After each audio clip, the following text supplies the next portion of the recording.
There is something wrong at the center of our galaxy, 26,000 light-years from where you are sitting right now, buried behind clouds of dust so thick that visible light cannot escape.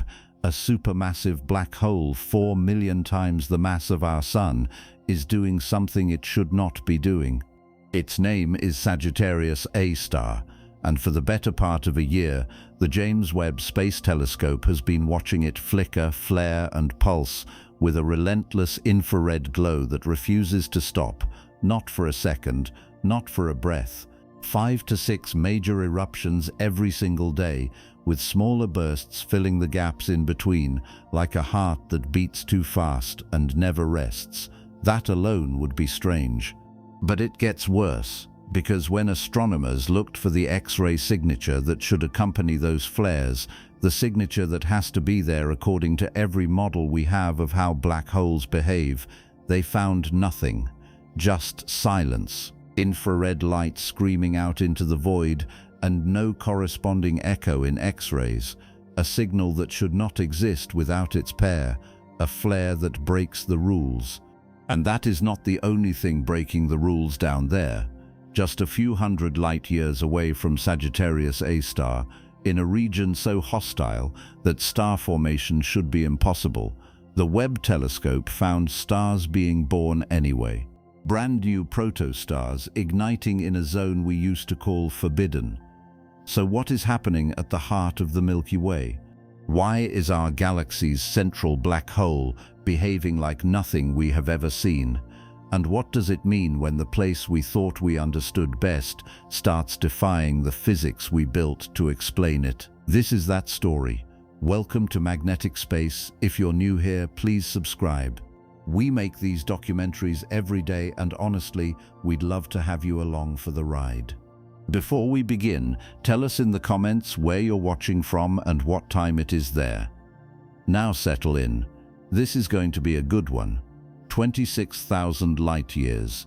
That's the distance between the chair you're sitting in and the center of the Milky Way galaxy. If you could somehow board a spacecraft capable of traveling at the speed of light, you would spend the next 26,000 years crossing that gap. You would leave Earth behind. The sun would shrink to a pinpoint. The constellations would dissolve. The stars themselves would shift and blur into streaks of motion. And still, for 26,000 years, you would be traveling through nothing but space. Empty, cold, endless space punctuated occasionally by clouds of gas, dying stars, and the faint gravitational pull of objects you would never see. By the time you arrived at the galactic center, every civilization you left behind would have risen and fallen dozens of times over. Every language would be extinct, every monument eroded, every name forgotten.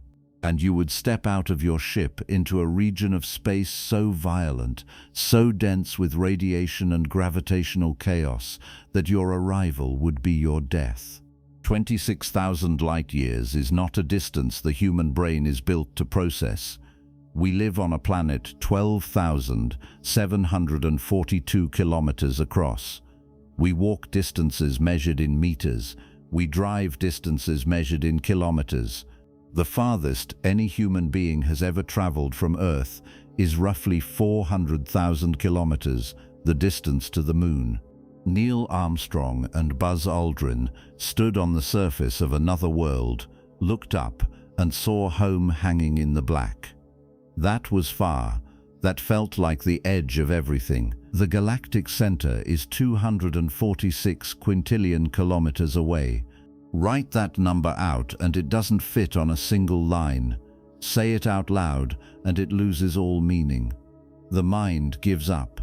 The number becomes a placeholder for something we know exists but cannot touch, cannot picture, cannot hold in our heads for longer than a few seconds before it slips away.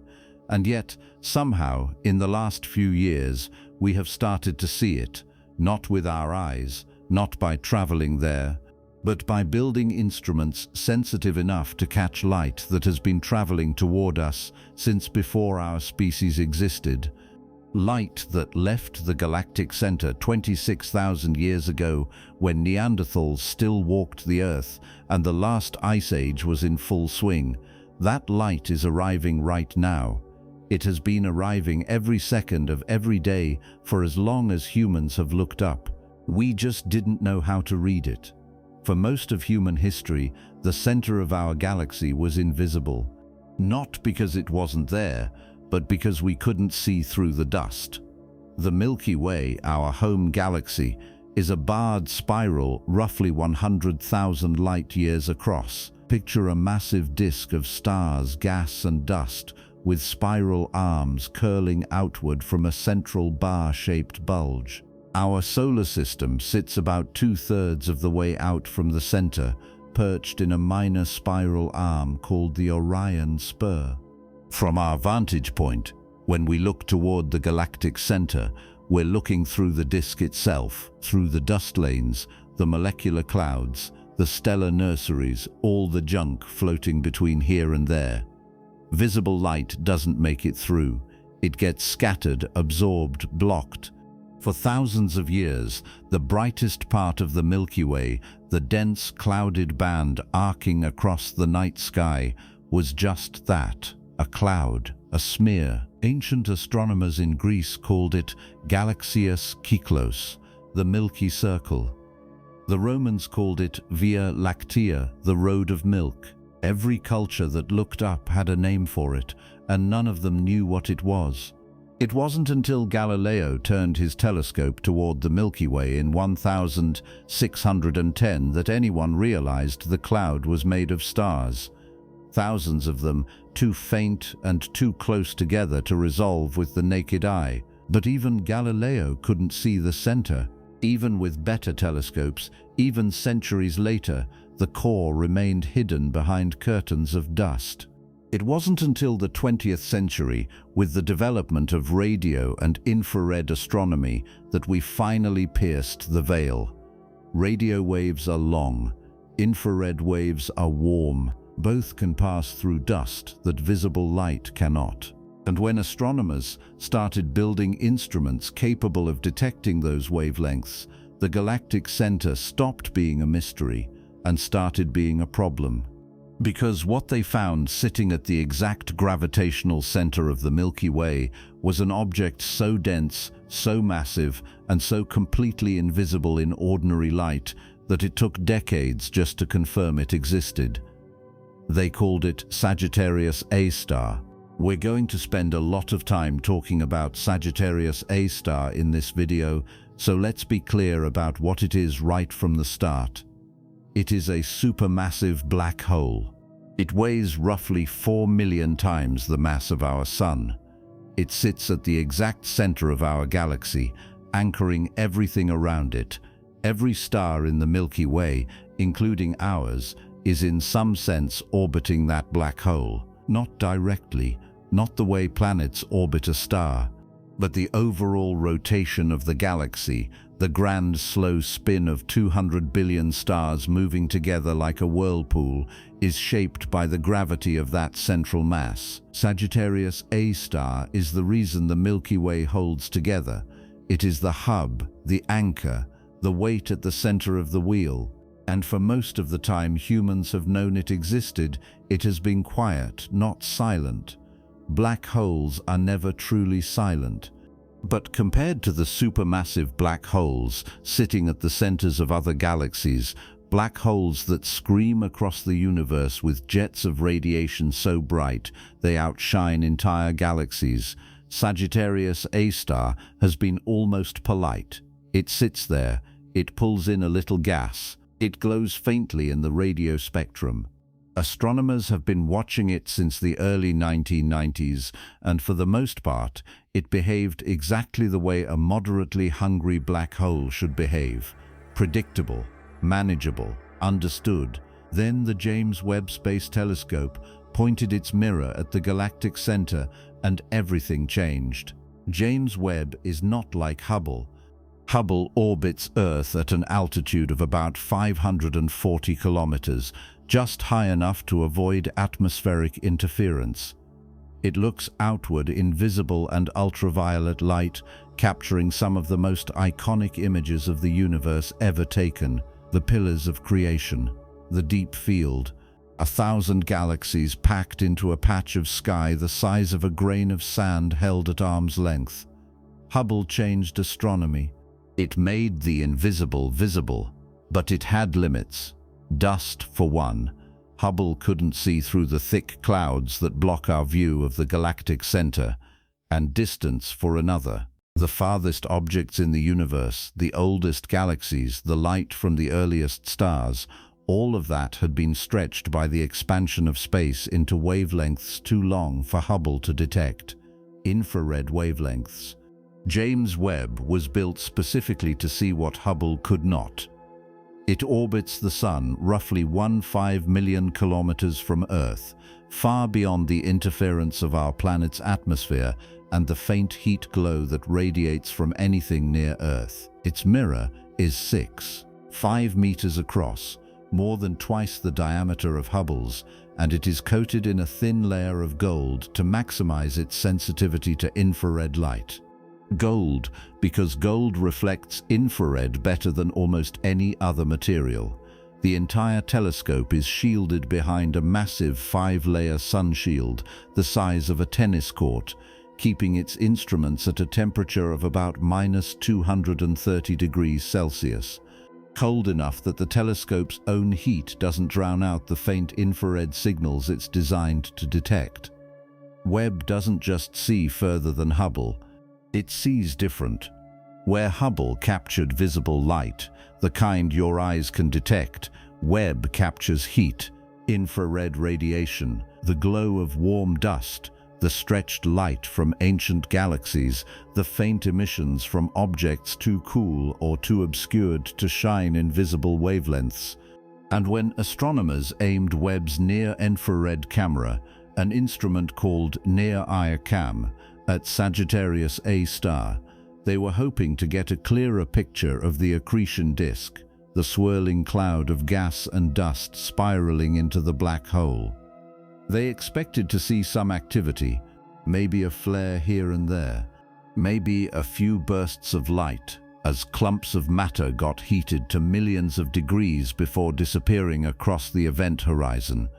What they got instead was a light show. Webb observed the galactic center for a total of 48 hours, spread across 1 year. Not all at once. The telescope's schedule is tightly managed, with hundreds of research teams competing for observation time. So the 48 hours came in chunks, 8 to 10-hour increments spread across different observation windows. And during every single one of those observation periods, Sagittarius A star was flaring, not occasionally, not sporadically, constantly, a non-stop stream of flares with no real periods of rest. NASA's own summary called it a constant stream of flares with no periods of rest. 5 to 6 big flares per day, plus several smaller subflares and bursts in between. Some flares lasted only seconds, others unfolded over hours. Fainter variations persisted for months. The black hole was not sitting quietly at the center of the galaxy. It was thrashing, pulsing, flickering like a strobe light buried under 26,000 light-years of dust. And nobody had expected that. Let's pause here and talk about what it means to observe something 26,000 light-years away. Because distance in space is not just distance, it's time. When you look at the moon, you're seeing it as it existed 3 seconds ago. That's how long it takes light to travel from the moon to your eyes. When you look at the sun, you're seeing it as it existed 8 minutes ago. Look at the nearest star beyond the sun, Proxima Centauri, and you're seeing light that left over 4 years ago. The further you look, the further back in time you see. This isn't a metaphor. This is literally how the universe works. Light has a speed limit, roughly 300,000 kilometers per second. Nothing in the universe can move faster. Not matter, not information, not anything. So when we point a telescope at an object billions of light years away, we are not seeing that object as it is now. We are seeing it as it was billions of years ago. The light we detect today left that object before Earth existed. The object itself could have changed completely, or been destroyed, or drifted halfway across the universe, and we wouldn't know. We are blind to its present. We see only its past. Sagittarius A star is 26,000 light-years away. Every flare Webb detected, every burst of infrared light captured by NIRCam left the black hole 26,000 years ago. When that light began its journey, humans were still hunter-gatherers. We hadn't invented writing. We hadn't built cities. We were scattered in small groups across Africa and parts of Europe and Asia, painting animals on cave walls and telling stories around fires. The light traveled through space while we invented agriculture, built pyramids, rose and fell as empires, sailed across oceans, split the atom, and launched telescopes into orbit. And then, finally, 26,000 years after it left, it arrived. Webb caught it, recorded it, sent the data back to Earth, where a Insatiable giant, understanding Sagittarius A asterisk team of astronomers stared at a graph they couldn't explain. The light show was real, the black hole was active, and every flare they were seeing had happened 26,000 years before humans had telescopes, before humans had cities, before humans had anything resembling modern civilization. We were watching ancient history arrive in real time. But to understand why those flares matter, why they surprised the astronomers who detected them, why they represent something strange enough to pull hundreds of hours of the most expensive telescope time in history, you need to understand what Sagittarius A star actually is, not the name, not the location, the object itself, what it does, how it behaves, what rules it follows, and more importantly, what rules it might be breaking. Start with the basics. A black hole is not a hole. That's the first misconception. The name is terrible. It makes people think of a tunnel, a doorway, a passage to somewhere else. None of that is true. A black hole is an object, a very specific kind of object. It is a region of space where an enormous amount of mass has been compressed into such a tiny volume that the gravitational pull becomes so strong that nothing, not even light, can escape beyond a certain boundary. That boundary is called the event horizon. Cross it in any direction and you are gone. Not destroyed instantly, not vaporized, just gone, cut off from the rest of the universe forever. No signal you send will ever make it back out. No light, no radio wave, no particle of any kind. The event horizon is not a surface you can touch. It's not made of anything. It's just the point of no return. A line drawn in space-time by gravity itself. For a black hole the mass of our sun, that line sits about 3 kilometers from the center. Crush the entire sun, all of its mass, all of its hydrogen and helium and trace elements, into a sphere 3 kilometers across, and you get a black hole, a solar mass black hole, the kind that forms when a massive star exhausts its fuel and collapses in on itself at the end of its life. The core implodes, the outer layers explode in a supernova, and what's left behind is a stellar mass black hole. They range in size from about 3 solar masses up to maybe 100. Rare, but not shocking. Physics allows them. The universe makes them all the time. Sagittarius A star is not that kind of black hole. Sagittarius A star weighs 4 million times the mass of our sun. 4 million, not 4, not 400, 4 million. To build a black hole that heavy from stellar mass seeds, you would need to collect the collapsed cores of millions of dead stars, pack them into the same location, and let them merge over billions of years. and even then, the timeline gets uncomfortable. There is not enough time in the history of the universe to grow a black hole that large purely by merging smaller ones, not if you start from scratch.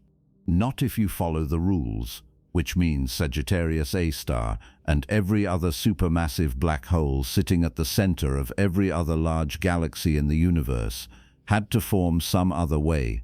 Either they started big, seeded by some primordial process in the early universe that we still do not fully understand, or they grew by feeding, eating gas, eating dust, eating stars, eating everything that wandered too close to the center of the galaxy over billions of years.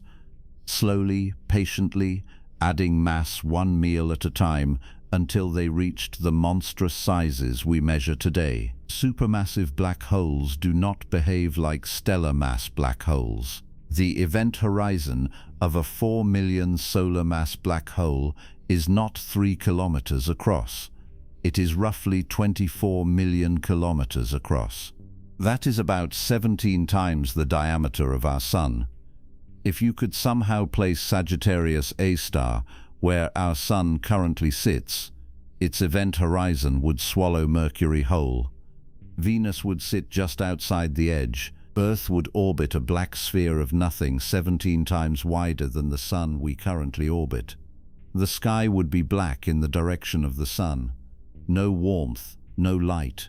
Just a perfect circle of absence ringed by a halo of distorted starlight bent around the horizon by gravity so strong it warps the fabric of space itself. Standing on Earth in that scenario, you would not feel any different gravitationally. A black hole does not pull harder than the object it replaced. Gravity depends on mass and distance. The mass would be the same, the distance would be the same. The orbit would be the same.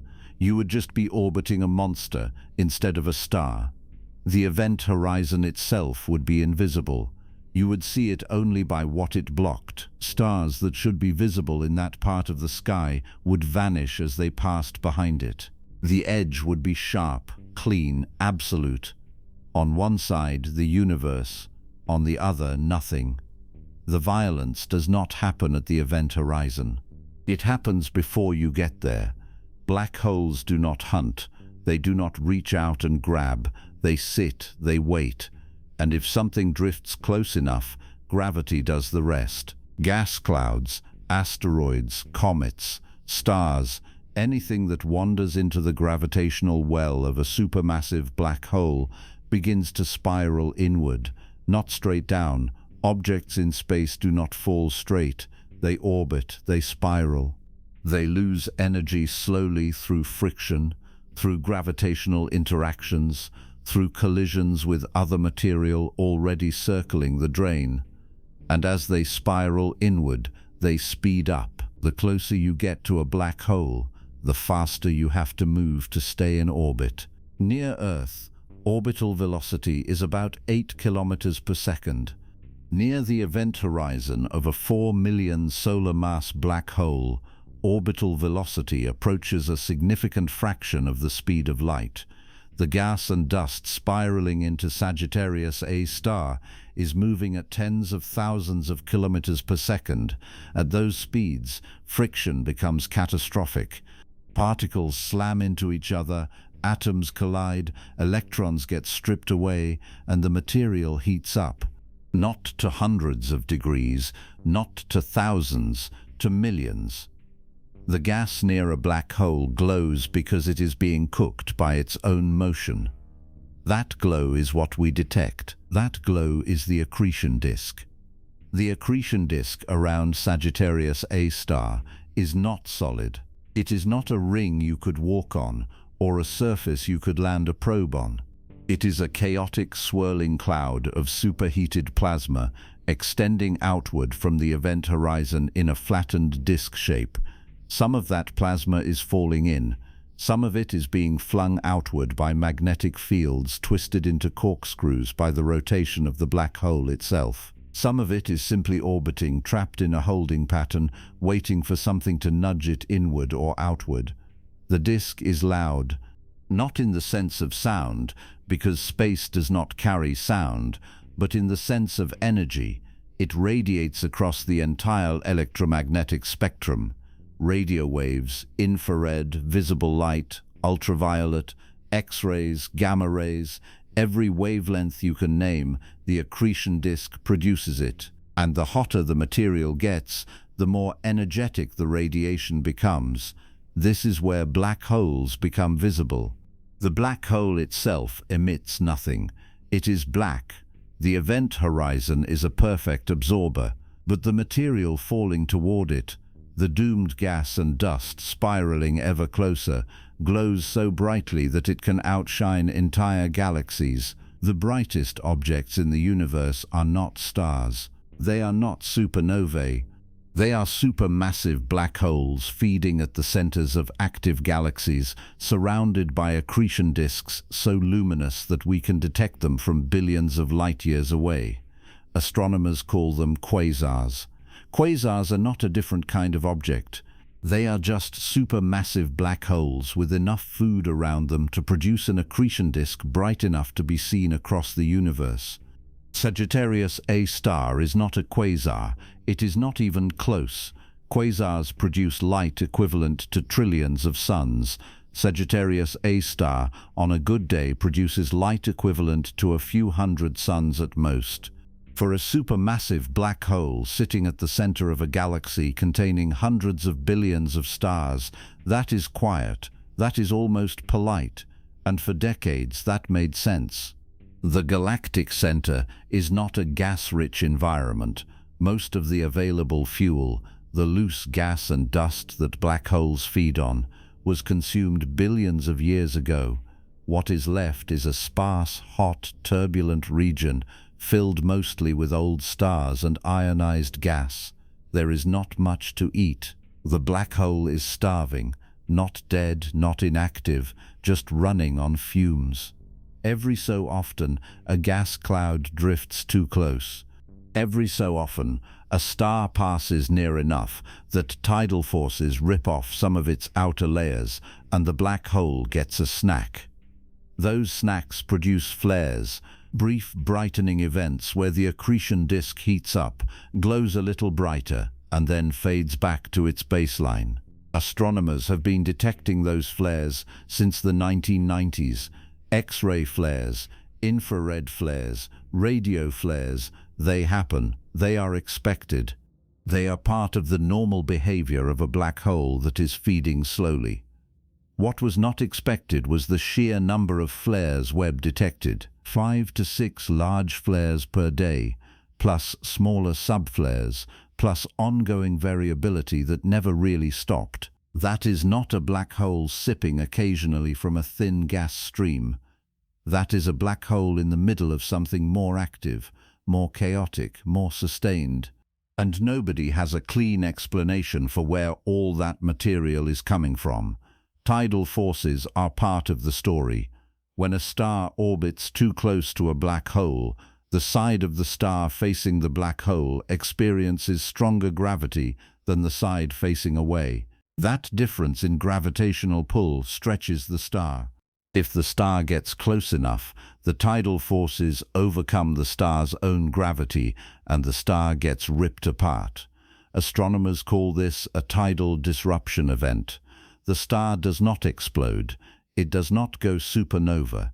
It just comes apart like taffy, stretched into a long, thin stream of gas that spirals into the black hole over the course of months or years. Tidal disruption events are bright. They produce flares that can last for weeks, and they have been observed around other supermassive black holes in other galaxies, but they are rare. A galaxy the size of the Milky Way should experience maybe one tidal disruption event every 10,000 to 100,000 years. Not 5 flares a day, not constant variability, not an ongoing light show that never stops.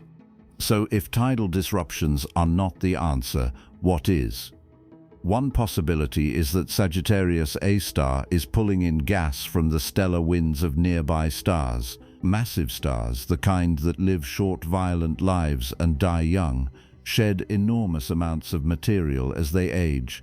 Their outer layers get blown off by radiation pressure, creating dense stellar winds that stream outward into space.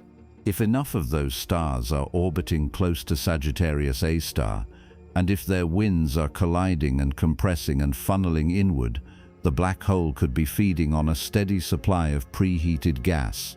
Not a single dramatic meal, but a constant drizzle of fuel that keeps the accretion disk lit and active. There is some evidence for this. The Galactic center contains an unusually high concentration of young massive stars, dozens of them packed into a region only a few light years across. Nobody is entirely sure how they formed there. Star formation requires cold, dense gas, and the environment near a supermassive black hole is neither cold nor particularly dense. But the stars are there, they exist, and their winds are feeding the black hole. How much they are contributing, whether that alone can explain the level of activity Webb detected, is still an open question. Magnetic fields complicate everything. A black hole does not have a magnetic field of its own. Black holes have no hair, as the physicists like to say, no charge, no magnetic field, no structure beyond mass, spin and angular momentum. But the plasma in the accretion disk is charged. Charged particles moving in circles generate magnetic fields. Those fields twist, reconnect, and snap like rubber bands under tension. When they reconnect, they release energy, a lot of energy. Magnetic reconnection is the same process that drives solar flares on the Sun, and on the Sun, a single large flare can release the energy equivalent of millions of nuclear bombs in a matter of minutes. Scale that process up to the accretion disk of a 4 million solar mass black hole, and the numbers get absurd. A single reconnection event near the event horizon could release more energy than our Sun produces in a year. And if reconnection events are happening constantly, triggered by turbulence in the disk, by instabilities in the magnetic field structure, by the chaotic dance of plasma spiraling inward at relativistic speeds, then the flares Webb is detecting might not be feeding events at all. They might be magnetic fireworks. That theory has problems too. Magnetic reconnection produces high-energy X-rays and gamma rays more efficiently than it produces infrared light. Webb is an infrared telescope. It detects heat.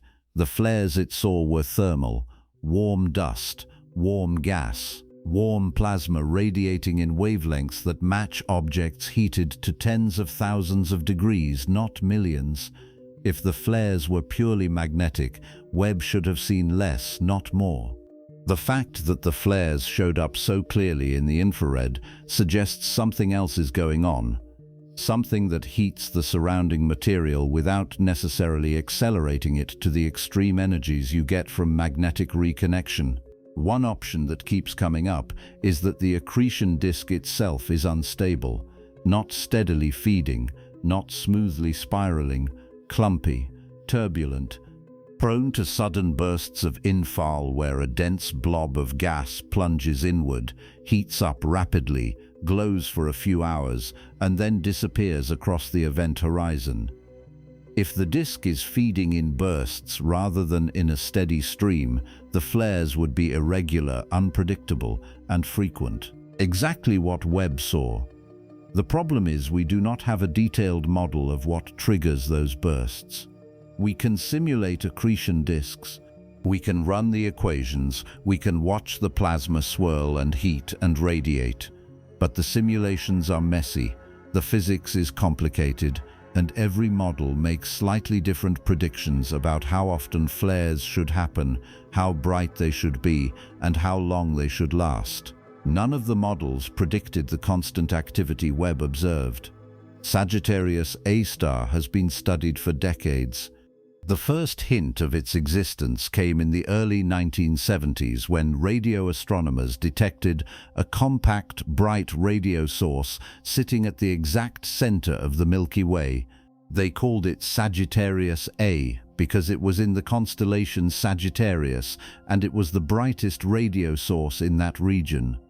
Later, as observations improved, they realized the source had structure. Most of the radio emission was coming from a diffuse cloud of ionized gas, but buried inside that cloud was a point source, a tiny, unresolved, incredibly bright spot that did not move, did not flicker, did not drift, just sat there, year after year, radiating steadily in the radio spectrum. They called that point source Sagittarius A star. The star was added to distinguish it from the surrounding cloud, and for a while, nobody was sure what it was.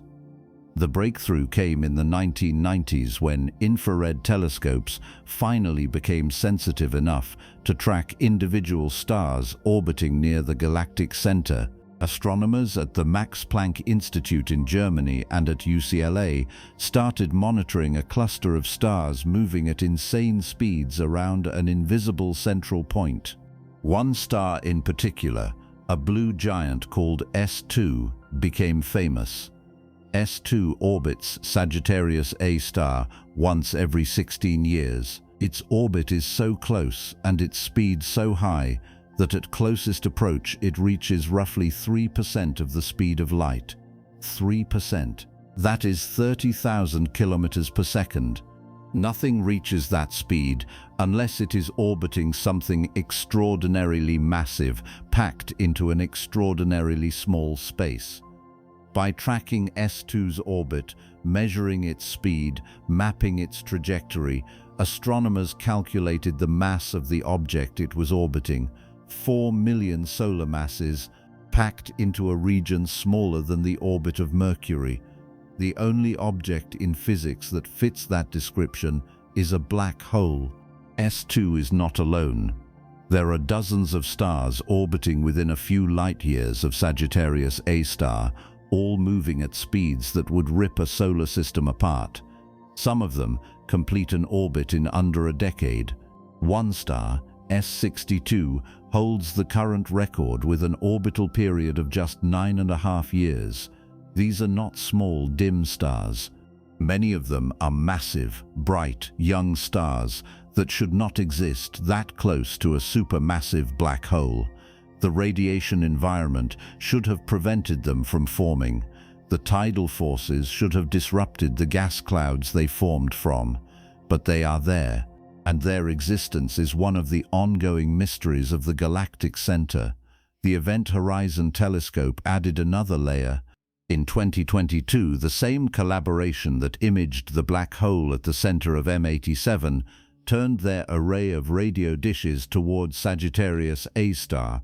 What they produced was not a photograph in the traditional sense, it was a reconstruction, an image built from radio interferometry data collected by telescopes scattered across the entire planet. The resolution was absurd, 50 micro-arcseconds. That is the angular size of a donut on the surface of the moon as seen from Earth, and what they saw was a ring, a bright circle of radio emission surrounding a dark central void. The ring was not the event horizon. The event horizon is smaller, buried inside the shadow. The ring was the inner edge of the accretion disk, the glowing plasma orbiting just outside the point of no return. The image confirmed what decades of indirect measurements had already told us. Sagittarius A star is real. It is exactly where we thought it was. It weighs exactly what we calculated. And it is surrounded by exactly the kind of superheated, chaotic mess you would expect from a supermassive black hole. But none of those observations predicted what Webb found. The Event Horizon Telescope saw the ring. The infrared surveys saw the stars. The X-ray telescopes saw occasional flares. What none of them saw was the relentless, ongoing, rapid-fire variability that Webb recorded over 48 hours of observation. That variability is new, or at least newly detected, and it is pointing towards something happening near the event horizon that we do not yet understand. Something that makes Sagittarius A star more active, more dynamic, more alive than any of the previous data suggested. There is a rule in astrophysics, not a law, not something written into the fabric of the universe like the speed of light or the conservation of energy, just a rule, a pattern, an expectation built on decades of observation and confirmed so many times that most astronomers stopped questioning it. The rule is simple. When a black hole flares in the infrared, it flares in X-rays too. Not always at exactly the same moment, not always with the same intensity, but close enough, correlated enough, predictable enough that if you detect a bright infrared burst from an accretion disk, you can point an X-ray telescope at the same spot and expect to see something, a spike, a glow. A matching signature that tells you the same physical process is producing light at both wavelengths. Hot plasma radiates across the spectrum. The hotter it gets, the more energetic the radiation becomes. Infrared comes from warm material. X-rays come from superheated material. And near a black hole, where friction and magnetic fields and gravitational compression are heating gas to millions of degrees, you get both. Always. That is the rule. James Webb broke it. Over the course of 48 hours of observation spread across 1 year, Webb's near-infrared camera stared at Sagittarius A star and recorded an unrelenting stream of infrared flares, 5 to 6 large flares per day, multiple smaller subflares and bursts in between, variability that never really stopped. A constant flickering glow from the region immediately surrounding the event horizon. Some of the flares lasted only seconds, others unfolded over hours. The brightness changed so rapidly that in some observation windows the black hole appeared to double in luminosity within minutes, then fade back to baseline just as quickly. It was not subtle, it was not ambiguous. The signal was clean, strong, and repeated across every observation period.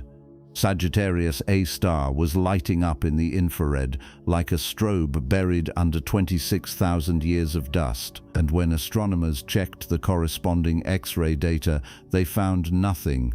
Not nothing in the sense that the X-ray telescopes were turned off or malfunctioning. Nothing in the sense that the expected X-ray flares were not there.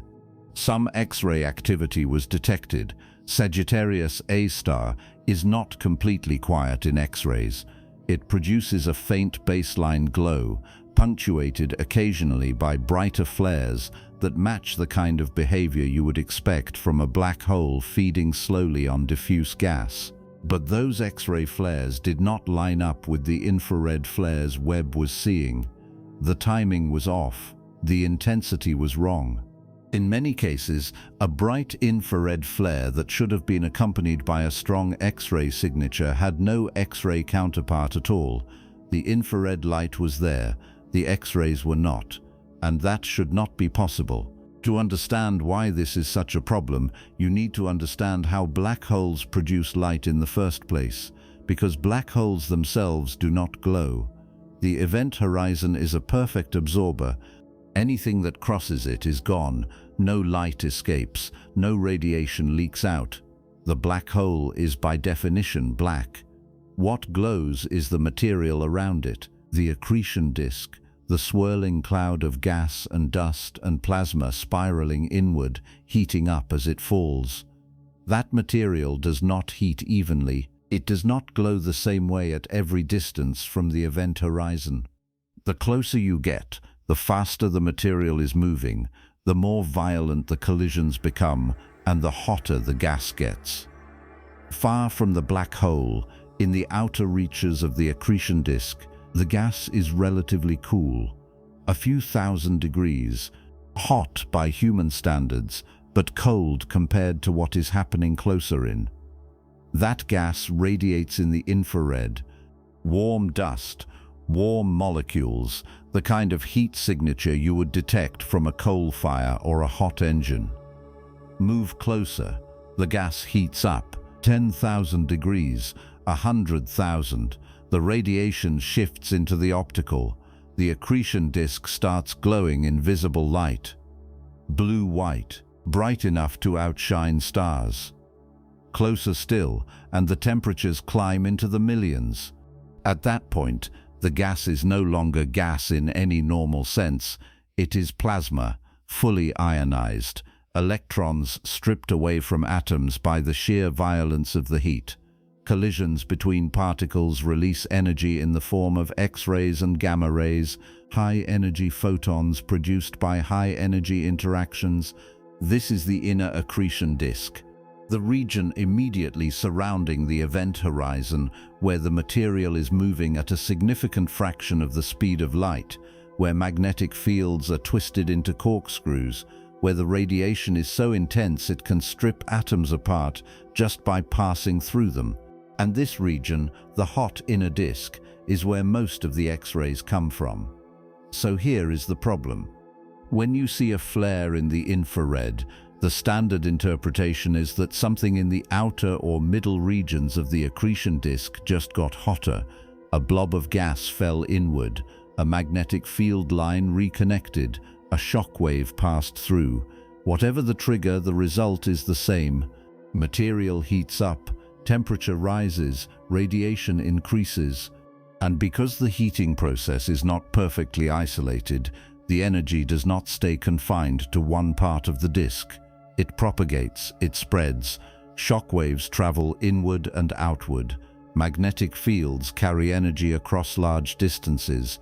Electrons get accelerated to high speeds and radiate across multiple wavelengths as they spiral around magnetic field lines. The result is a flare that shows up in multiple parts of the spectrum. Infrared, optical, ultraviolet, X-rays, not all at the same intensity, not all at the same time, but correlated, linked, part of the same event. That is what decades of observations have taught us. That is what models predict. That is the rule. James Webb found infrared flares with no X-ray partners, ghost flashes, light appearing in one part of the spectrum with no matching signal in the part of the spectrum where it should be loudest. And the more astronomers looked at the data, the harder it became to explain, because the flares were not weak, they were not marginal, they were bright, strong enough to be detected clearly across multiple observation windows, strong enough that if the standard model was correct, the corresponding X-ray emission should have been obvious. It was not a case of the X-ray telescopes missing a faint signal. The signal was not there. One possibility is that the X-rays are being absorbed, blocked by something between the emission region and our telescopes. Space is not empty. Even in the relatively clear environment near the galactic center, there is dust, there is gas. There are clouds of neutral and ionized material drifting through the region, left over from ancient supernovae, from stellar winds, from the slow churn of matter moving through the galaxy. X-rays can be absorbed by that material. High-energy photons interact with atoms. They get scattered, they lose energy. They get converted into heat. If there is enough material along the line of sight between Sagittarius A star and Earth, it is possible that the X-rays are being produced, but they are not making it out. The infrared light, which passes through dust much more easily, reaches us. The X-rays do not. This is called absorption, and it is a known effect. Astronomers account for it all the time when they analyze observations of distant objects. The problem is that absorption does not explain the pattern Webb saw. Absorption affects all X-rays equally. If the X-rays from Sagittarius A star were being absorbed by intervening material, you would expect a steady, predictable reduction in the X-ray signal across all observation periods. What Webb detected was not a steady reduction, it was selective absence. Some flares had X-ray counterparts, others did not. The absorbing material would have to be moving, drifting in and out of the line of sight on timescales of hours, blocking the X-rays during some flares and not others. That is not impossible. gas clouds near the galactic center do move. But the timing would have to be extraordinarily coincidental. The clouds would have to drift into position just as the X-ray flare was happening, block it completely, and then drift away before the next flare, over and over again, across multiple observation windows. The odds are not good. Another possibility is that the flares are being produced by a different mechanism than the one we have been assuming. Standard accretion theory says that infrared and X-ray emission should come from the same general region of the disk, heated by the same physical processes. Magnetic reconnection, shocks, turbulence, all of those mechanisms heat plasma, and hot plasma radiates across the spectrum. But what if the infrared flares are not coming from the accretion disk at all? What if they are coming from somewhere else? Somewhere cooler, somewhere further out. A region where the gas is warm enough to glow in the infrared, but not hot enough to produce X-rays. One idea is that the flares are coming from the outer disk, or from material that has been ejected from the disk entirely. Jets, for example. Many supermassive black holes produce jets, narrow beams of plasma and radiation shot outward from the poles of the black hole at speeds approaching the speed of light. The jets are powered by the rotation of the black hole itself and by magnetic fields threading through the accretion disk. Material gets funneled along those field lines, accelerated to absurd velocities, and launched into space. The jets can extend for thousands of light years, carving tunnels through the surrounding gas, creating shock waves, heating everything in their path. And jets glow. They radiate. In some cases, they are the brightest part of the entire system. But Sagittarius A star does not have obvious jets.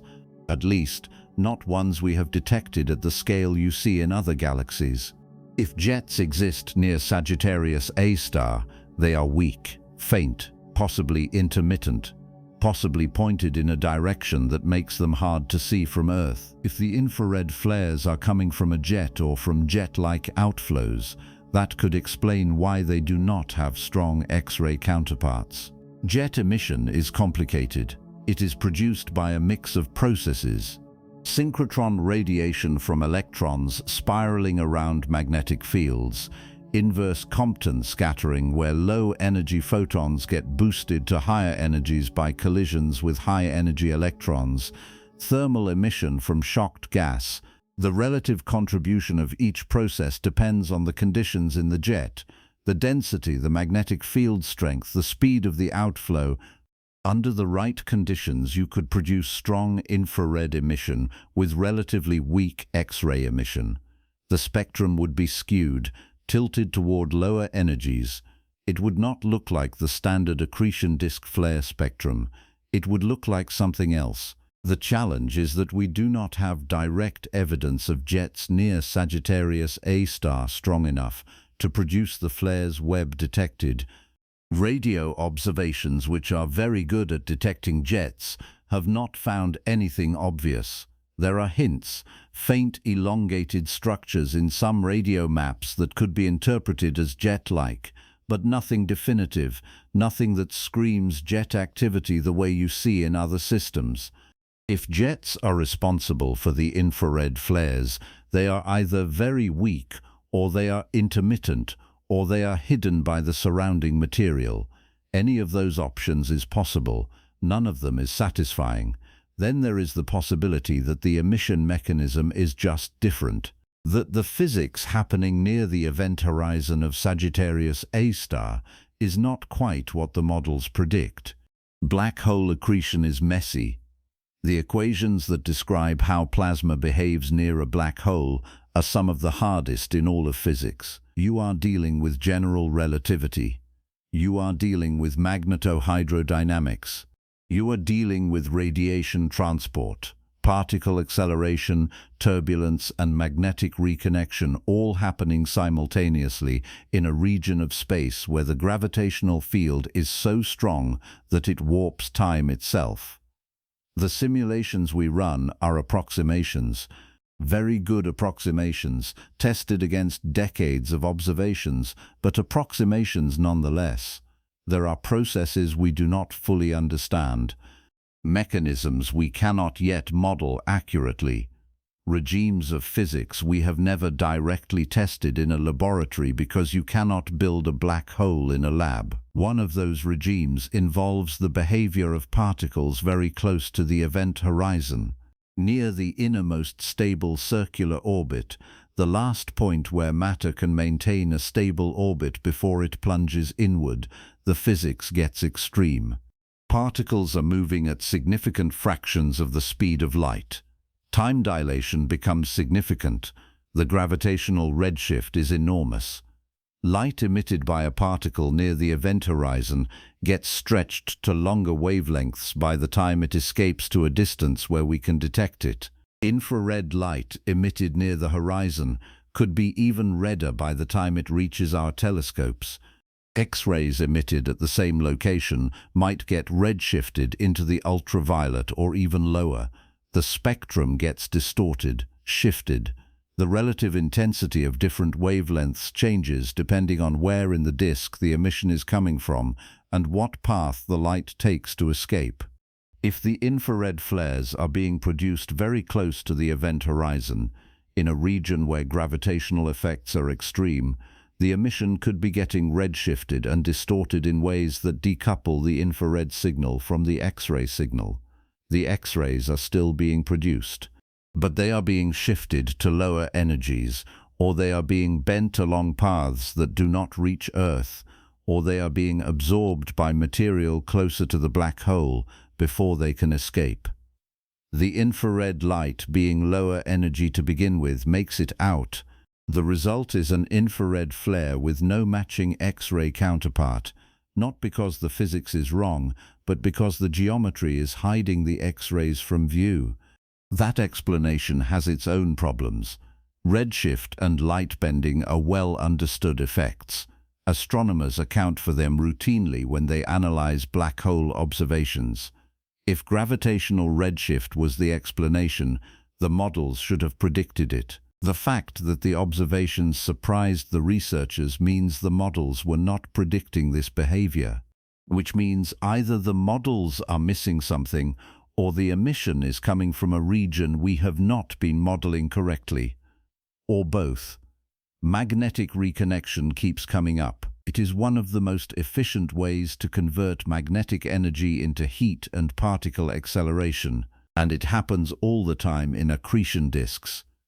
Magnetic field lines get twisted and stretched by the motion of the plasma.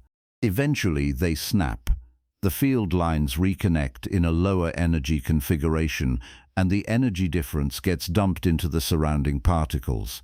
Electrons and protons get accelerated to high speeds. They radiate. They collide with other particles. They heat the gas. Reconnection events can happen fast, in seconds, and they can produce localized flares that light up a small region of the disk without affecting the rest of the system.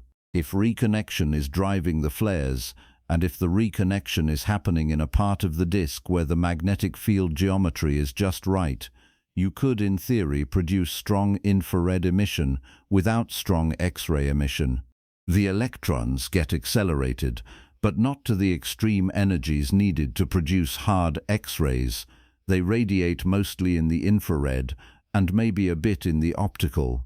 The X-rays are weak or absent, but again that requires the magnetic field to be arranged in a very specific way, and it requires the reconnection events to happen in a specific part of the disk, and it requires the plasma density and temperature to be just right.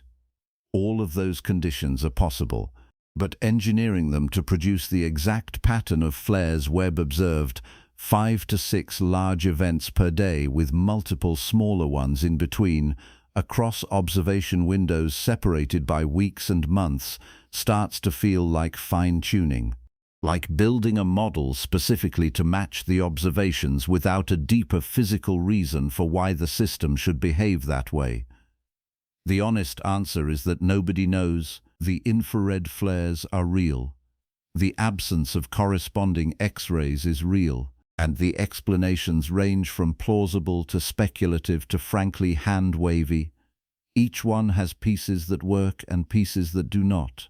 Each one makes predictions that could be tested with more observations, better instruments, longer observation campaigns, and that is exactly what is happening.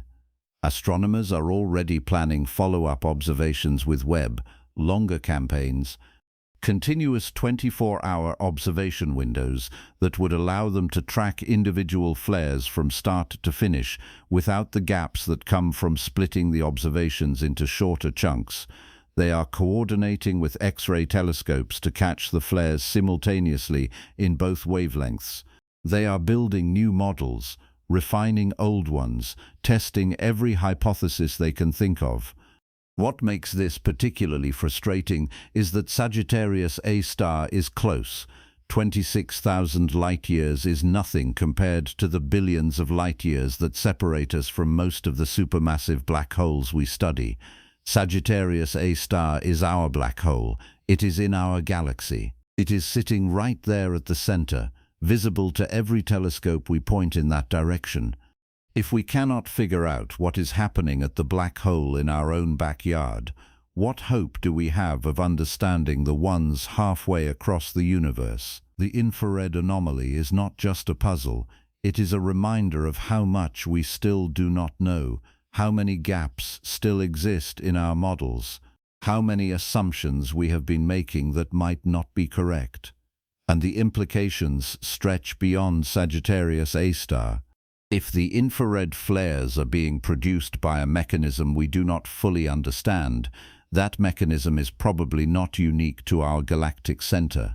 It is probably happening at other black holes, other galaxies, other accretion disks.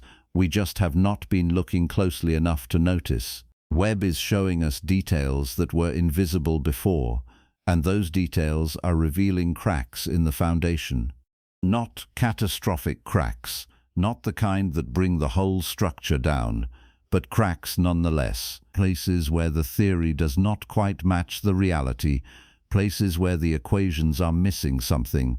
The ghost flashes are a signal, not just from the black hole, but from the universe itself, telling us plainly that we are not done yet, that there are still mysteries sitting 26,000 light-years away, glowing in wavelengths we only just learned to see, and whatever is causing those flares, whatever physics is hiding in the plasma and magnetic fields and curved space-time surrounding the event horizon, it is not something we have fully accounted for. Not yet, but the data is there, the observations are piling up, and somewhere in those 48 hours of Webb observations, in the timing of the flares, in the brightness variations, in the missing X-rays, there is an answer, a clue, a thread that when pulled will unravel another layer of how black holes actually work. Not how we think they should work, how they do. And the strange part, the part that keeps astronomers coming back to this dataset, is that the flares are not random. They have structure, patterns, timescales that repeat, brightness variations that suggest something organized is happening beneath the chaos. The accretion disk is not just turbulent noise, it has rhythm, it has cadence, and that rhythm is telling us something. We just do not speak the language yet. But we are learning, one flare at a time, one observation window at a time, one missing X-ray signature at a time. The ghost flashes are not going away. They are going to keep showing up every time we point an infrared telescope at the galactic center. And every time they appear, they are going to force us to ask the same uncomfortable question: what are we missing? That question does not stop at the black hole itself, because 26,000 light-years away, sitting in the same crowded, chaotic region near the galactic center, there is another mystery, another cluster of objects that should not exist, stars that are too young, too massive, too bright to have formed where they are. And those stars are doing something even stranger than the black hole. They are being born. That question does not stop at the black hole itself, Because 26,000 light-years away, sitting in the same crowded, chaotic region near the galactic center, there is another mystery, another cluster of objects that should not exist. Stars that are too young, too massive, too bright to have formed where they are. And those stars are doing something even stranger than the black hole. They are being born. The region is called Sagittarius C, not to be confused with Sagittarius A star, the black hole. These are separate objects sitting in the same neighborhood. Sagittarius C is a star-forming region, a nursery, a place where gas clouds collapse under their own gravity, heat up, ignite fusion, and turn into stars. Star formation happens all over the galaxy. It is not rare, it is not exotic. Every star you see in the night sky, including our sun, formed this way. Gravity pulled gas together. The gas heated up, fusion started, a star was born. That process has been running for billions of years in every spiral arm, every nebula, every dense molecular cloud scattered across the Milky Way. It is one of the most thoroughly understood processes in all of astronomy. We know how it works. We know what conditions it requires. We know where it happens and where it does not. Sagittarius C is a place where it should not happen. And yet it does. Let's back up. Star formation has rules, not laws of physics in the formal sense, but conditions, requirements, a checklist of environmental factors that have to line up before a cloud of gas can collapse into a star. The first requirement is density. You need gas, a lot of it, packed tightly enough that gravity starts to win over the internal pressure trying to push the cloud apart. Typical star-forming clouds contain hundreds or thousands of solar masses worth of hydrogen and helium, compressed into regions a few light-years across. That density is still incredibly low by human standards. A thimbleful of gas from a star-forming cloud contains fewer atoms than the air in an empty room. But in space, where most regions are essentially vacuum, that counts as dense. The second requirement is cold. Star-forming clouds are cold, not cool, not chilly, cold. 10 to 20 degrees above absolute zero in many cases. At those temperatures, the gas has almost no thermal energy. The atoms are barely moving. Thermal pressure, the force that normally keeps a gas cloud from collapsing, is weak. Gravity has an easier time pulling everything inward. If the gas is too hot, thermal pressure dominates. The cloud puffs up. It resists collapse. It does not form stars. You need cold gas for gravity to win. That is the rule. That is what every star-forming region in the Milky Way looks like. Cold, dense clouds sitting quietly in the spiral arms, slowly collapsing over millions of years, fragmenting into smaller clumps that eventually become individual stars. The galactic center is not cold. The galactic center is one of the hottest, most violent, most energetically chaotic environments in the entire galaxy. The region within a few hundred light-years of Sagittarius A star is called the Central Molecular Zone. It contains more gas than almost any other region of the Milky Way. Millions of solar masses worth of hydrogen, helium, carbon monoxide, all the molecular ingredients you would need to build a stellar nursery. But it is not cold. It is hot, heated by the radiation pouring out of Sagittarius A star. Heated by the thousands of massive stars packed into the region, each one pumping out ultraviolet light and stellar winds that ionize and heat the surrounding gas. Heated by shockwaves from ancient supernovae that have been rippling through the region for millions of years. The typical temperature of gas in the central molecular zone is 50 to 100 degrees Kelvin, not cold by space standards, warm, energetic, restless. Thermal pressure should dominate. The gas should resist collapse. Star formation should be suppressed. Not impossible, but rare, inefficient, slow. For decades, that was the expectation. Astronomers assumed the galactic center was a hostile environment for star formation. Too hot, too turbulent, too violent. Stars might form occasionally, in rare pockets where conditions lined up just right, but the overall star formation rate should be low, much lower than in the spiral arms where the gas is cold and the environment is calm. Then infrared telescopes started looking closely at the central molecular zone, and they found stars, young stars, massive stars, entire clusters of stars that could not have existed for more than a few million years, stars that by every reasonable model should not have had time to form yet. And sitting right in the middle of all that chaos, directly adjacent to some of the densest and hottest gas in the galaxy, was Sagittarius C, a star-forming region actively producing new stars in an environment that should have shut down star formation entirely. The discovery did not come all at once. It built slowly over decades as infrared surveys of the galactic center improved. Infrared is the only way to see through the dust. Visible light does not make it, but infrared does. And infrared telescopes can pick out the heat signatures of young stars. Protostars still buried in their natal gas clouds. Newly ignited stars pumping out warmth as they settle into stable fusion. Massive stars heating the surrounding dust until it glows. All of that shows up clearly in the infrared, and all of it was showing up in Sagittarius C, not sporadically, not in small numbers, constantly. A steady stream of star formation happening in real time, right now, in a region where the textbook says it should not be possible. The stars themselves are not small, they are not dim, they are not marginal.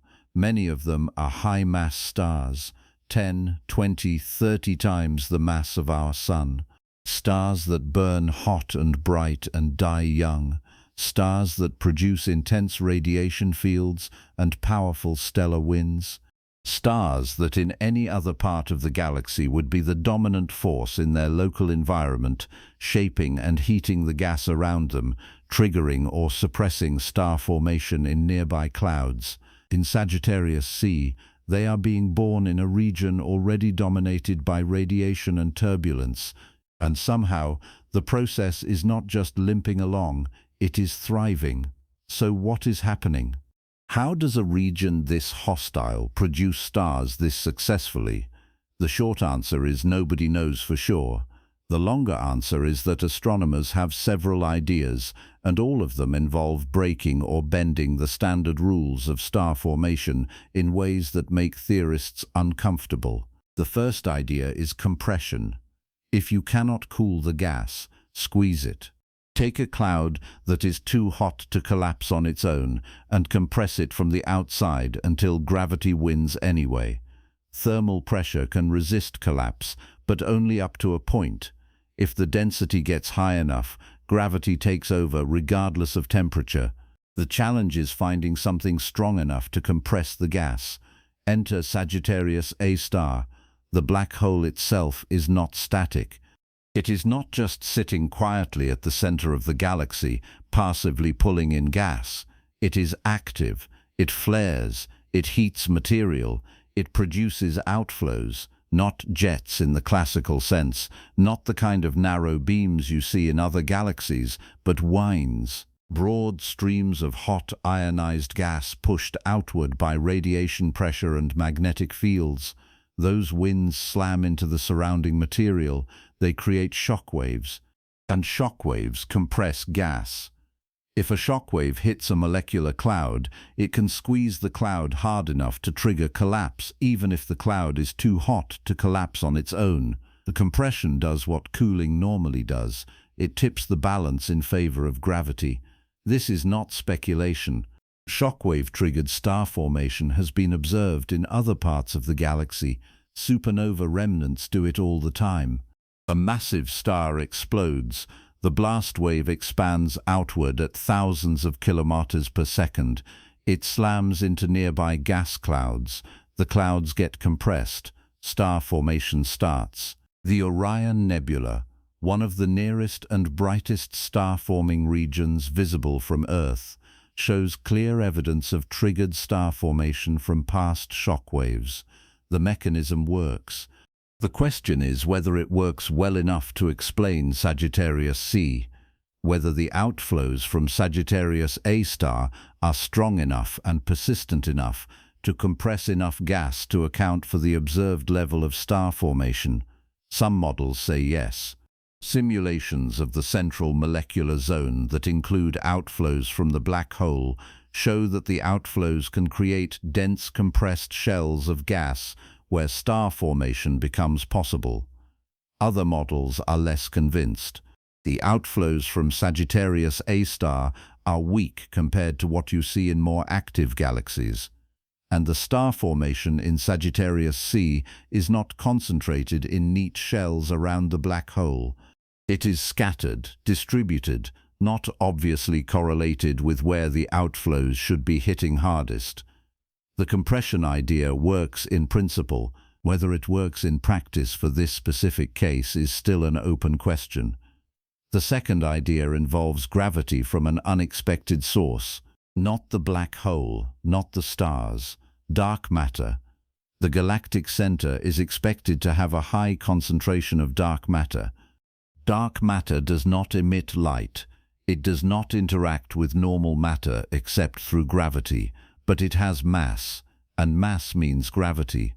If dark matter is densely concentrated in the central regions of the galaxy, its gravity adds to the total gravitational pull felt by the gas clouds. That extra gravity could be enough to tip clouds that are too hot to collapse on their own into collapse anyway. The dark matter does not compress the gas directly. It just makes the gravitational field stronger, and stronger gravity makes collapse easier. This idea is elegant. It does not require new physics. It does not require exotic mechanisms. It just requires dark matter to be where we think it should be. The challenge is that we do not know how much dark matter is actually concentrated near the galactic center. Dark matter does not glow. We infer its presence from gravitational effects, the rotation curve of the galaxy, the motion of stars near the center, the dynamics of gas clouds. All of those observations are consistent with dark matter being there. But the exact distribution, the precise density profile, the fine details of how much extra gravity the dark matter contributes in a specific region like Sagittarius C are not well constrained. The dark matter could be helping. It probably is helping. Whether it is the dominant factor is hard to say. The third idea is that star formation in extreme environments just works differently. That the process astronomers have spent decades studying in the spiral arms, in nearby molecular clouds, in relatively calm and well-behaved regions of the galaxy, is not the only way stars can form. That there are other pathways, other triggers, other mechanisms that only show up in places where the conditions are extreme enough to force the gas into configurations that do not happen anywhere else. This is the most speculative of the three ideas. It is also the most unsettling, because if star formation can happen in fundamentally different ways depending on the environment, then everything we think we know about how stars form in the early universe, in distant galaxies, in regions we cannot observe directly, might need to be revisited. One version of this idea involves turbulence. The central molecular zone is not just hot, it is turbulent. The gas is not sitting still. It is churning, swirling, colliding with itself at high speeds. Turbulence normally suppresses star formation. It breaks up clouds before they can collapse. It injects energy into the gas, increasing the thermal pressure, making gravity's job harder. But in some cases, turbulence can have the opposite effect. If two streams of turbulent gas collide head-on, The collision creates a dense compressed layer at the interface.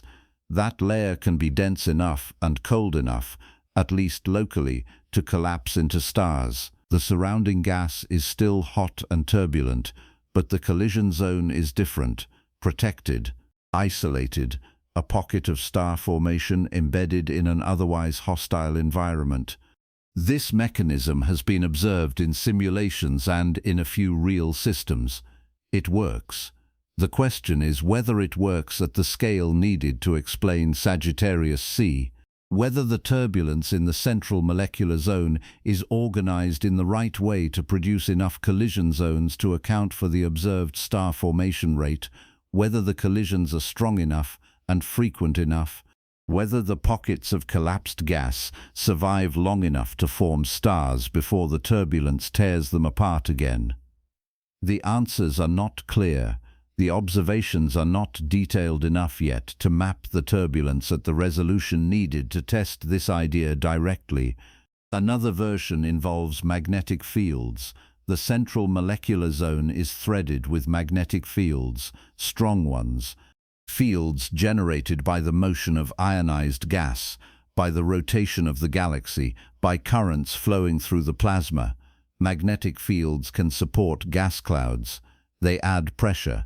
They resist collapse, but they can also channel gas, guide it along field lines, concentrate it into filaments where the density is higher and the collapse becomes easier. If the magnetic field geometry is just right, you could create dense filamentary structures where star formation happens even though the bulk of the surrounding gas is too hot and too diffuse to collapse. The stars form along the filaments, not in clouds, not in the way we are used to seeing, but in thin, dense threads of gas that have been squeezed and shaped by magnetic forces. This idea has observational support.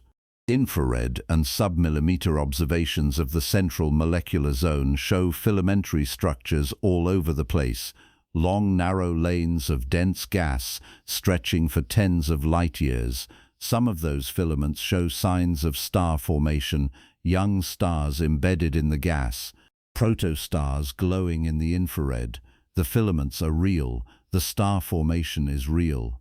The question is whether the filaments are the cause or just a byproduct, whether the magnetic fields are actively concentrating the gas into star-forming structures, or whether the filaments are just where the gas happens to be densest and the star formation is happening for other reasons.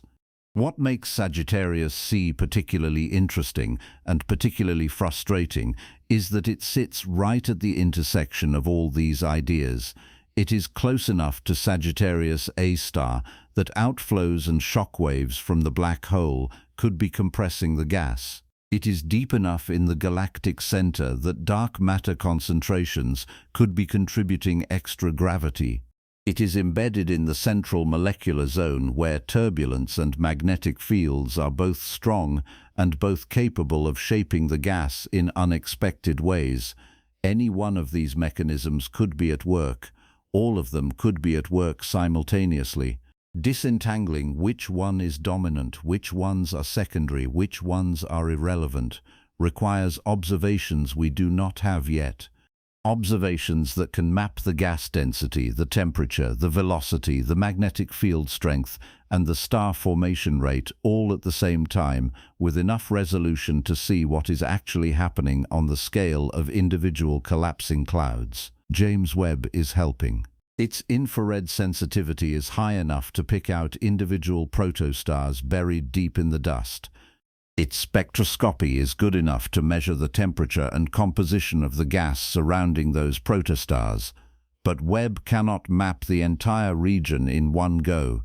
It observes in pieces, patches, snapshots, building a complete picture of Sagittarius C, of how the gas is moving, how the stars are forming, how the environment is shaping the process, requires combining Webb data with observations from other telescopes.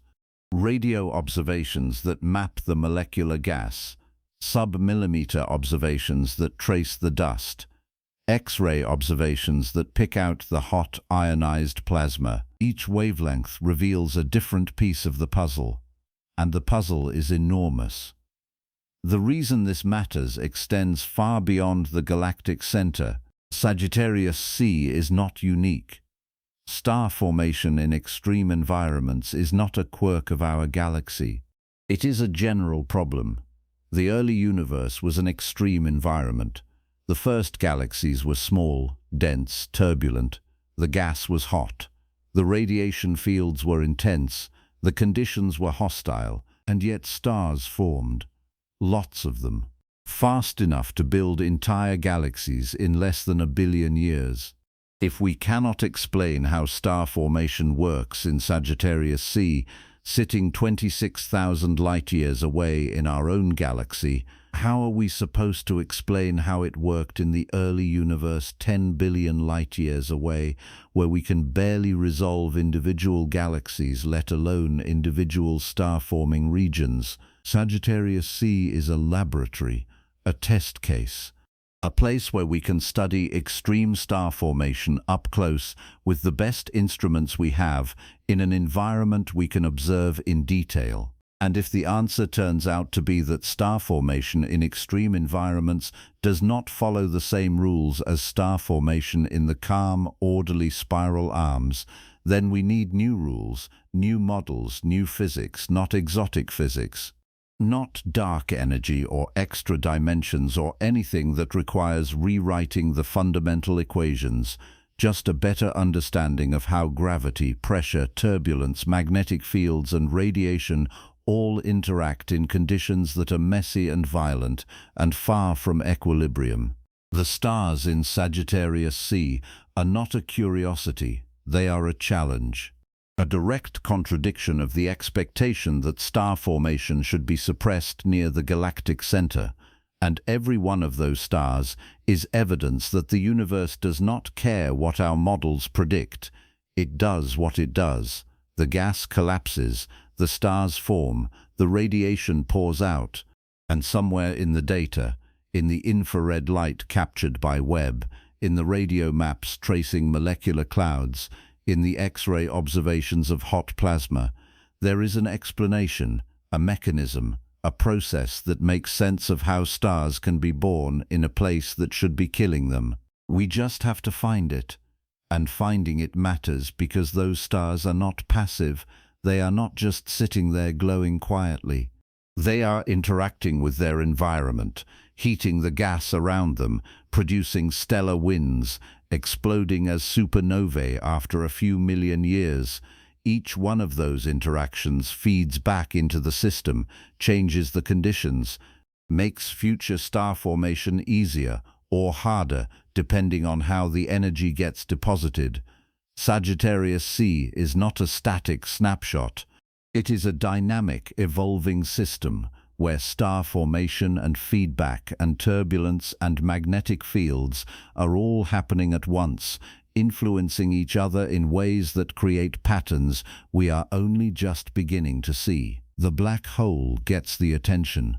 Sagittarius A star is the headline. The monster at the center. The 4 million solar mass singularity warping spacetime and swallowing light. But Sagittarius C is the reminder that the galactic center is not just a graveyard.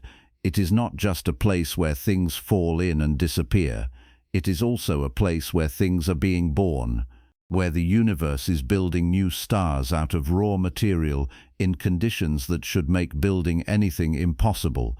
And those stars, those impossible forbidden progenitors, are glowing right now, radiating heat, lighting up their surroundings, sending infrared light streaming outward through 26,000 light-years of dust until it arrives here, at Earth, where we catch it with mirrors and detectors and turn it into data. Data that tells us plainly that we do not understand this place as well as we thought we did. That the rules we wrote down are incomplete.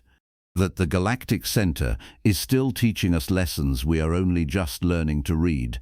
And the next lesson is even stranger, because if the black hole is active, If the stars are forming in impossible conditions, then what else is hiding in the noise? What other signals are we missing? Decoding the echoes. Is a black hole a silent predator? And the next lesson is even stranger. Because if the black hole is active, if the stars are forming in impossible conditions, then what else is hiding in the noise? What other signals are we missing?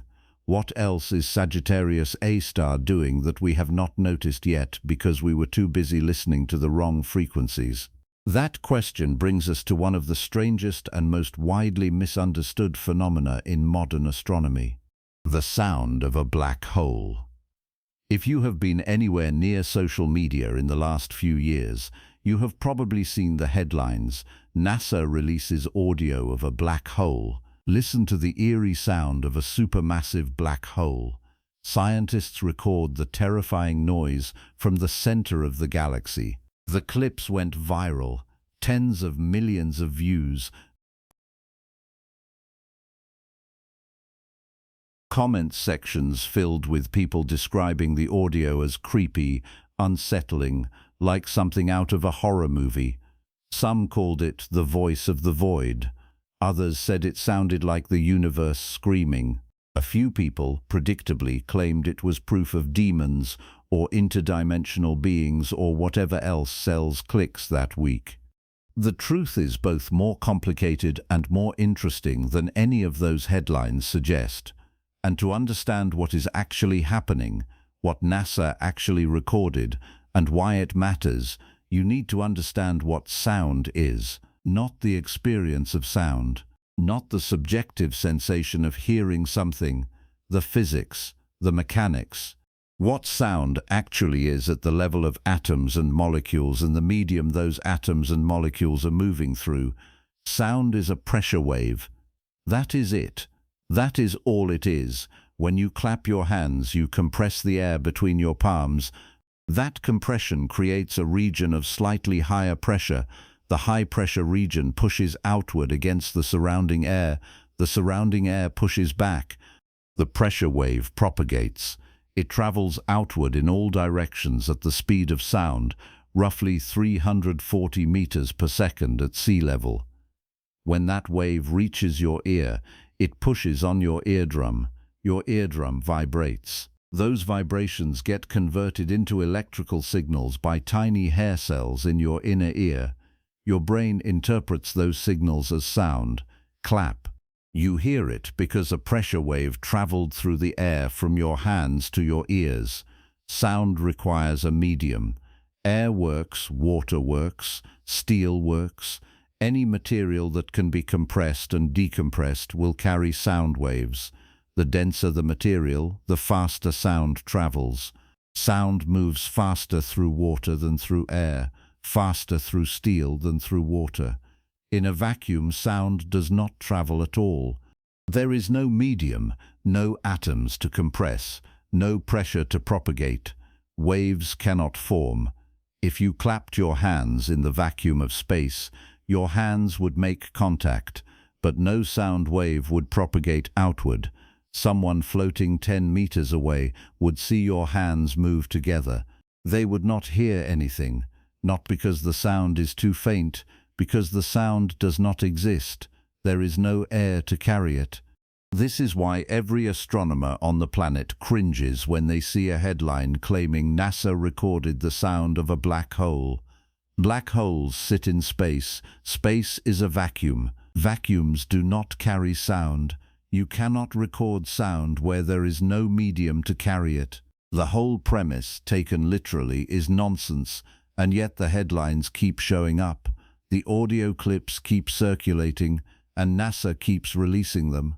So what is actually going on? The answer is that NASA is not recording sound in the traditional sense. What they are recording is data, measurements, observations of physical phenomena that, while they involve pressure waves, are not producing audible sound in any way a human ear could detect, even if you were somehow standing right next to the source. Let me break that down. Black holes are surrounded by gas. Thin gas in most cases, not atmospheres, not clouds you could see or touch, just diffuse ionized plasma drifting through the space around the accretion disk. That gas is not silent, it is moving, churning, heating and cooling, expanding and contracting. And as it moves, it creates pressure variations, waves of compression and rarefaction that ripple through the plasma, the same way sound waves ripple through air. These waves are real, they are physical, they carry energy, they propagate outward from the black hole through the surrounding gas, sometimes for thousands of light years, creating ripples in the density and temperature of the material they pass through. Astronomers can detect those ripples using X-ray telescopes, radio telescopes, infrared telescopes. They measure how the brightness of the gas changes over time, how the temperature fluctuates, how the density varies, and from those measurements they can reconstruct the properties of the pressure waves causing the variations, the frequency, the amplitude, the speed, everything you would need to describe a wave, even though no one is hearing it. Those pressure waves have frequencies, very low frequencies, much lower than anything the human ear can detect. Human hearing ranges from about 20 Hz to 20,000 Hz. 20 Hz is a deep bass rumble, the kind you feel in your chest more than hear. 20,000 Hz is a high-pitched whine at the edge of what most people can perceive. The pressure waves emanating from black holes operate on timescales of thousands or millions of years. One oscillation might take 10,000 years to complete. In terms of frequency, that translates to something like 10 to the negative 12 Hz, 10 trillion times lower than the lowest note a human can hear. So NASA does what any reasonable group of scientists would do when faced with data that exists but cannot be directly perceived. They translate it.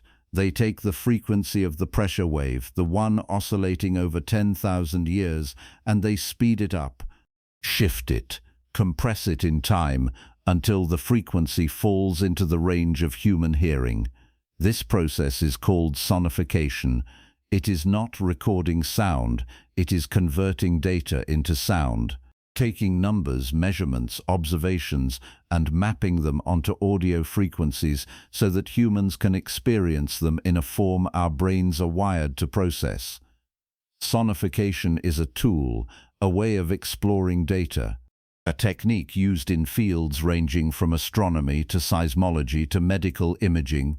It works because the human auditory system is extremely good at detecting patterns, variations, rhythms, things that would be hard to notice in a graph or a table but become immediately obvious when you hear them. When NASA released the audio of a black hole, what they actually released was a sonified version of pressure wave data detected by the Chandra X Ray Observatory. The data came from a black hole sitting at the center of the Perseus galaxy cluster, roughly 240 million light-years from Earth, not Sagittarius A star, different black hole, but the process is the same. Chandra detected ripples in the hot gas surrounding the black hole. Those ripples were caused by pressure waves generated by outbursts from the black hole, events where the accretion disk released enormous amounts of energy, pushing gas outward in expanding shells. The ripples propagated through the intra-cluster medium, the thin hot gas filling the space between galaxies in the cluster, creating a pattern of density variations that Chandra could map. The lowest frequency detected was about 10 million years per oscillation. NASA shifted that frequency upward by 57 octaves. 57. Each octave represents a doubling of frequency. Shifting up 1 octave turns a 10 Hz wave into a 20 Hz wave. 2 octaves gets you to 40 Hz. 57 octaves gets you from 10 to the negative 12 Hz to a few hundred Hz, right in the middle of the range where human hearing is most sensitive. The result was an audio file, a sound, a low, eerie, droning tone with fluctuations and pulses that corresponded to the structure of the pressure waves in the gas. It was unsettling, it was strange, It sounded, to many people, exactly like what they imagined a black hole should sound like. Deep, ominous, alien. The audio went viral, and almost immediately the internet split into two camps. One camp heard the audio and thought it was the coolest thing NASA had ever done, a direct auditory connection to one of the most extreme objects in the universe, a way to experience a black hole not just visually, not just as numbers on a screen, but as sound, as something you could hear. The other camp, which included a lot of scientists and science communicators, spent the next several weeks explaining very patiently that this was not actually the sound of a black hole. That sound does not travel through space. That the audio was a data translation, not a recording. That calling it the sound of a black hole was technically incorrect and misleading.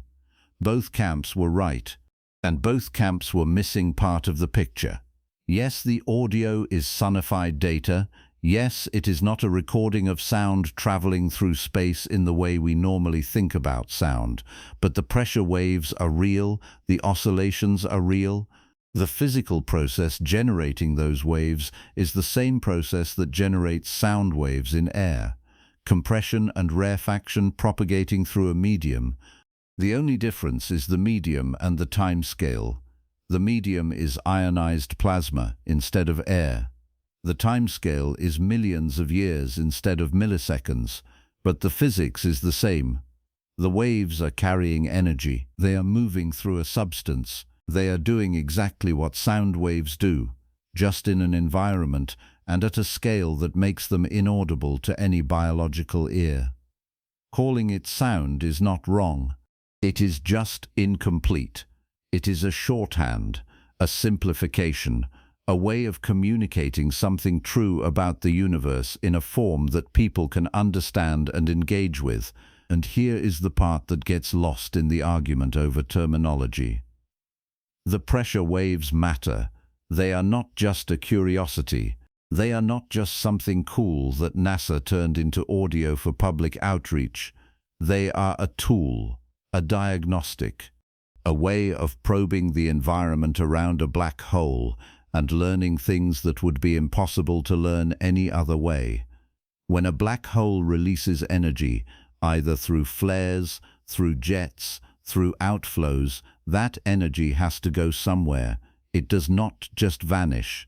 It gets deposited into the surrounding gas. The gas heats up, it expands, it pushes outward against the gas farther away. Pressure waves form. Those waves carry information. Information about how much energy was released, how fast it was released, how the energy couples to the gas, how the gas responds. By studying the pressure waves, astronomers can reconstruct the history of the black hole's activity. They can identify individual outburst events that happened millions of years ago. They can measure how much energy each outburst contained. They can trace how that energy propagated through the surrounding medium, how far it traveled, how much it heated the gas, how much it disrupted the structure of the galaxy or the cluster. The waves are fossils, records of past violence frozen into the current state of the gas. And because the waves travel slowly, because they take millions of years to propagate, we can see multiple generations of waves layered on top of each other. A timeline written in ripples. Sagittarius A star produces pressure waves too, not as large as the ones in the Perseus cluster, not as obvious, but they are there. The flares Webb detected, the constant stream of infrared bursts, the magnetic reconnection events, all of that activity is pumping energy into the gas surrounding the black hole. Some of that energy goes into heating the gas, some of it goes into accelerating particles, and some of it goes into pressure waves. Waves that ripple outward through the thin ionized plasma filling the galactic center, pushing and pulling on the gas, creating density fluctuations, temperature variations, patterns that radio telescopes and X-ray telescopes can detect. The challenge is that the galactic center is crowded, noisy, There are thousands of stars, dozens of supernova remnants, gas clouds colliding, magnetic fields twisting, turbulence everywhere. The pressure waves from Sagittarius A star are buried under layers of other signals. Picking them out requires extremely careful analysis. You have to filter the data, subtract the background, isolate the frequencies that match what you would expect from a black hole outflow. And even then, the signal is faint, marginal, easy to miss if you are not looking for it, but it is there. And when you find it, when you isolate the pressure waves and measure their properties, you learn things. You learn how often the black hole is releasing energy. You learn how much energy each release contains. You learn how the surrounding gas is structured, how dense it is, how hot it is, how it responds to being pushed. You learn whether the energy is being released in steady streams or in bursts, whether the outflows are isotropic, pushing out equally in all directions, or focused, concentrated along specific axes. All of that information is encoded in the waves, in the ripples, in the pressure variations propagating through a medium so thin that calling it a gas is almost generous.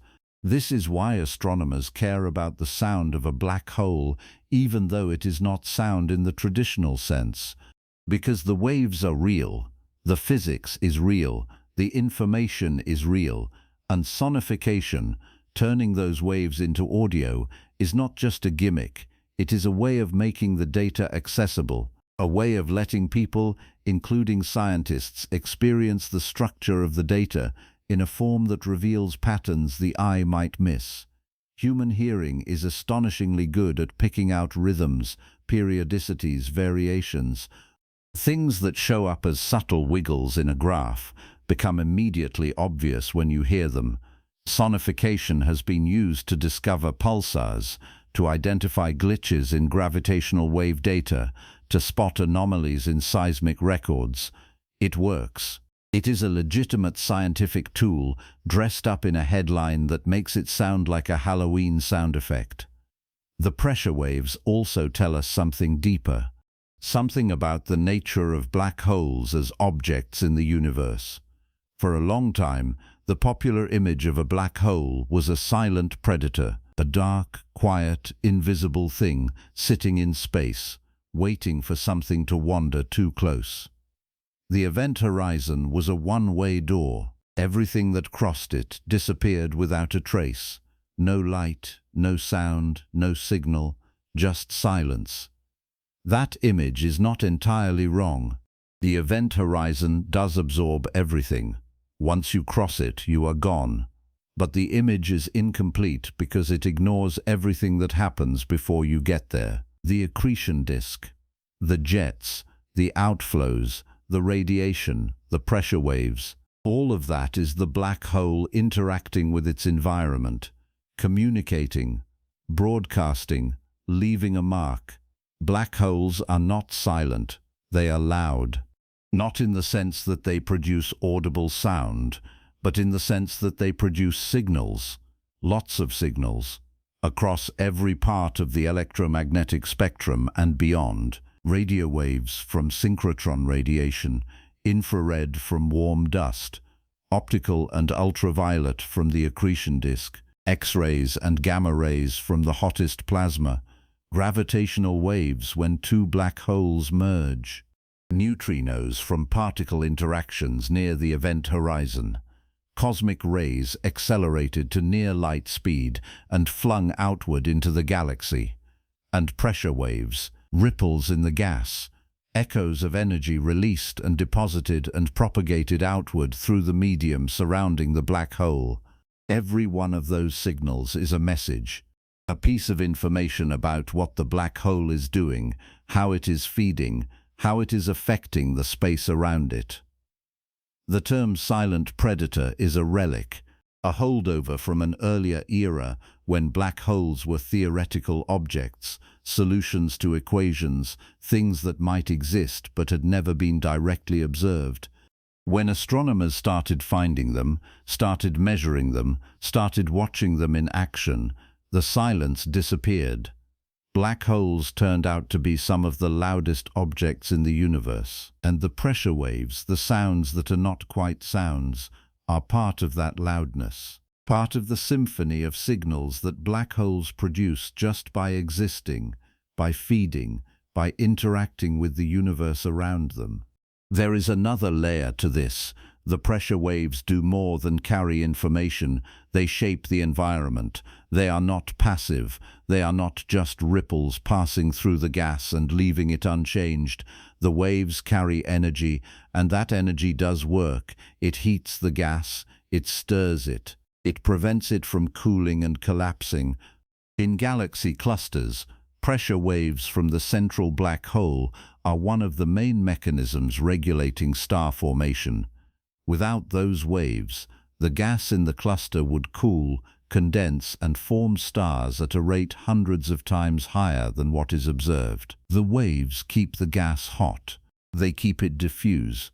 They prevent runaway star formation that would consume all the available gas in a few 100 million years. The same process happens, on a smaller scale, in the Milky Way.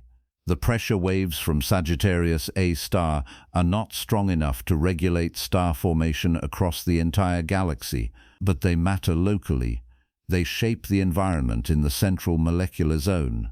They influence where gas can collapse and where it cannot. They are part of the feedback loop connecting the black hole to the galaxy it sits inside. Feedback is one of the big unsolved problems in galaxy formation.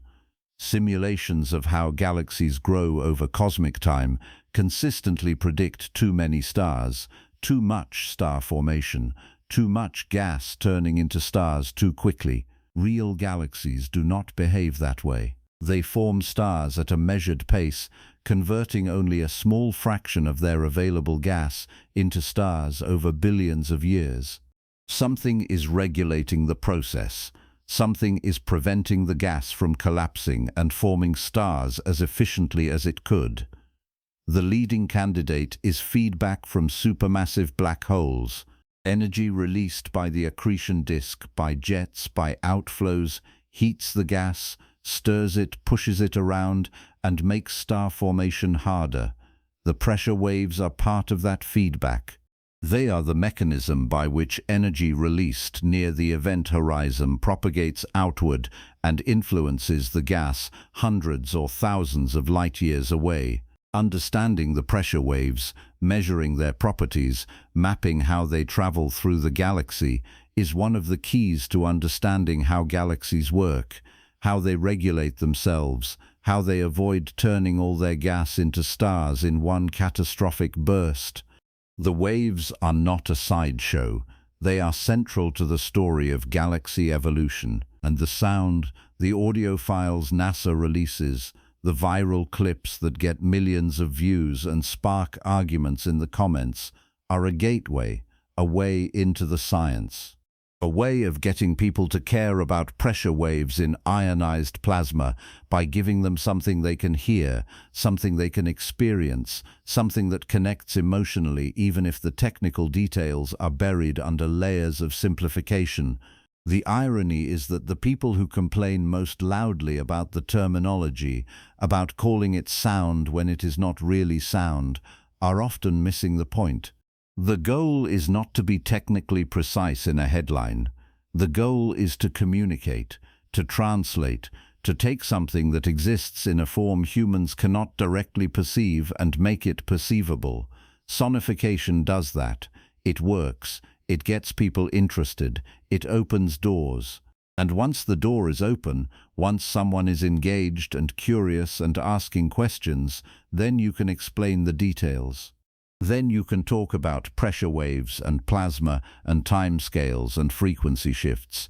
But you have to get them in the door first. And sound of a black hole does that in a way that pressure oscillations in the intracluster medium does not. The sound is not the point.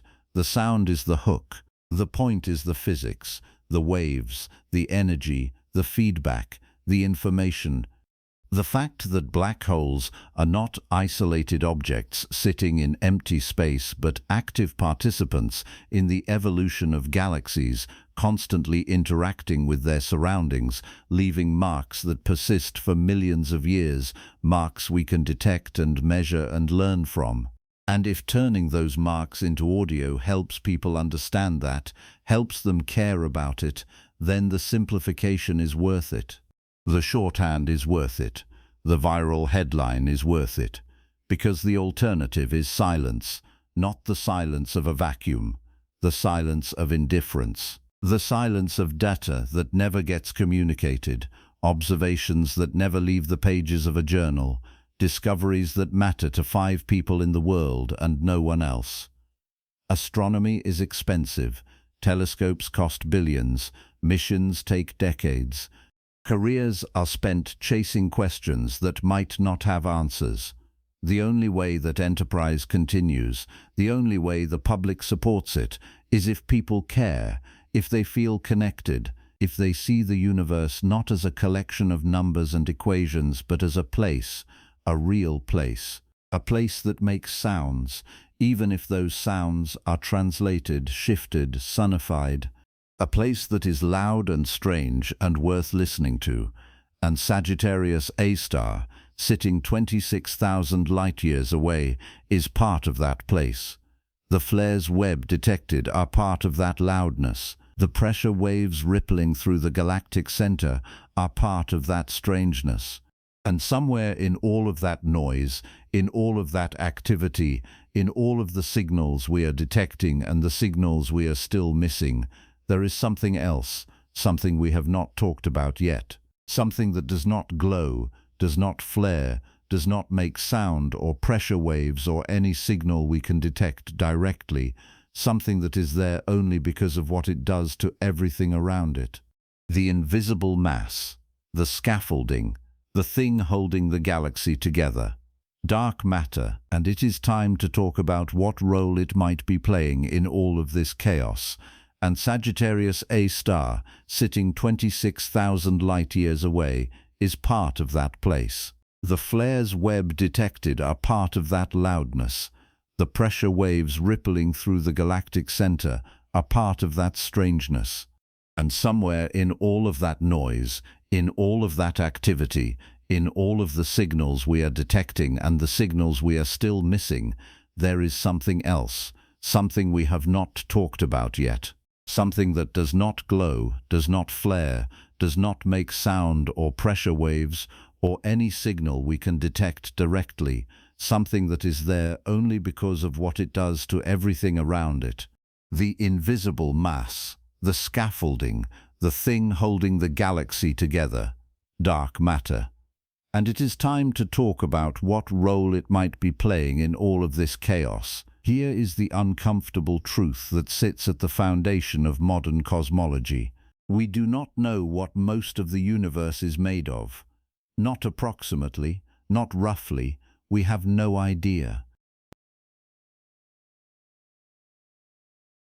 The atoms that make up everything you can see, everything you can touch, every star in the sky, every planet, every galaxy, every cloud of gas, every human being who has ever lived, all of it, all of the normal matter in the entire observable universe, accounts for about 5% of the total mass and energy. 5%. The other 95% is something else, something we cannot see, something we have never directly detected, something we know exists only because without it, the universe does not make sense.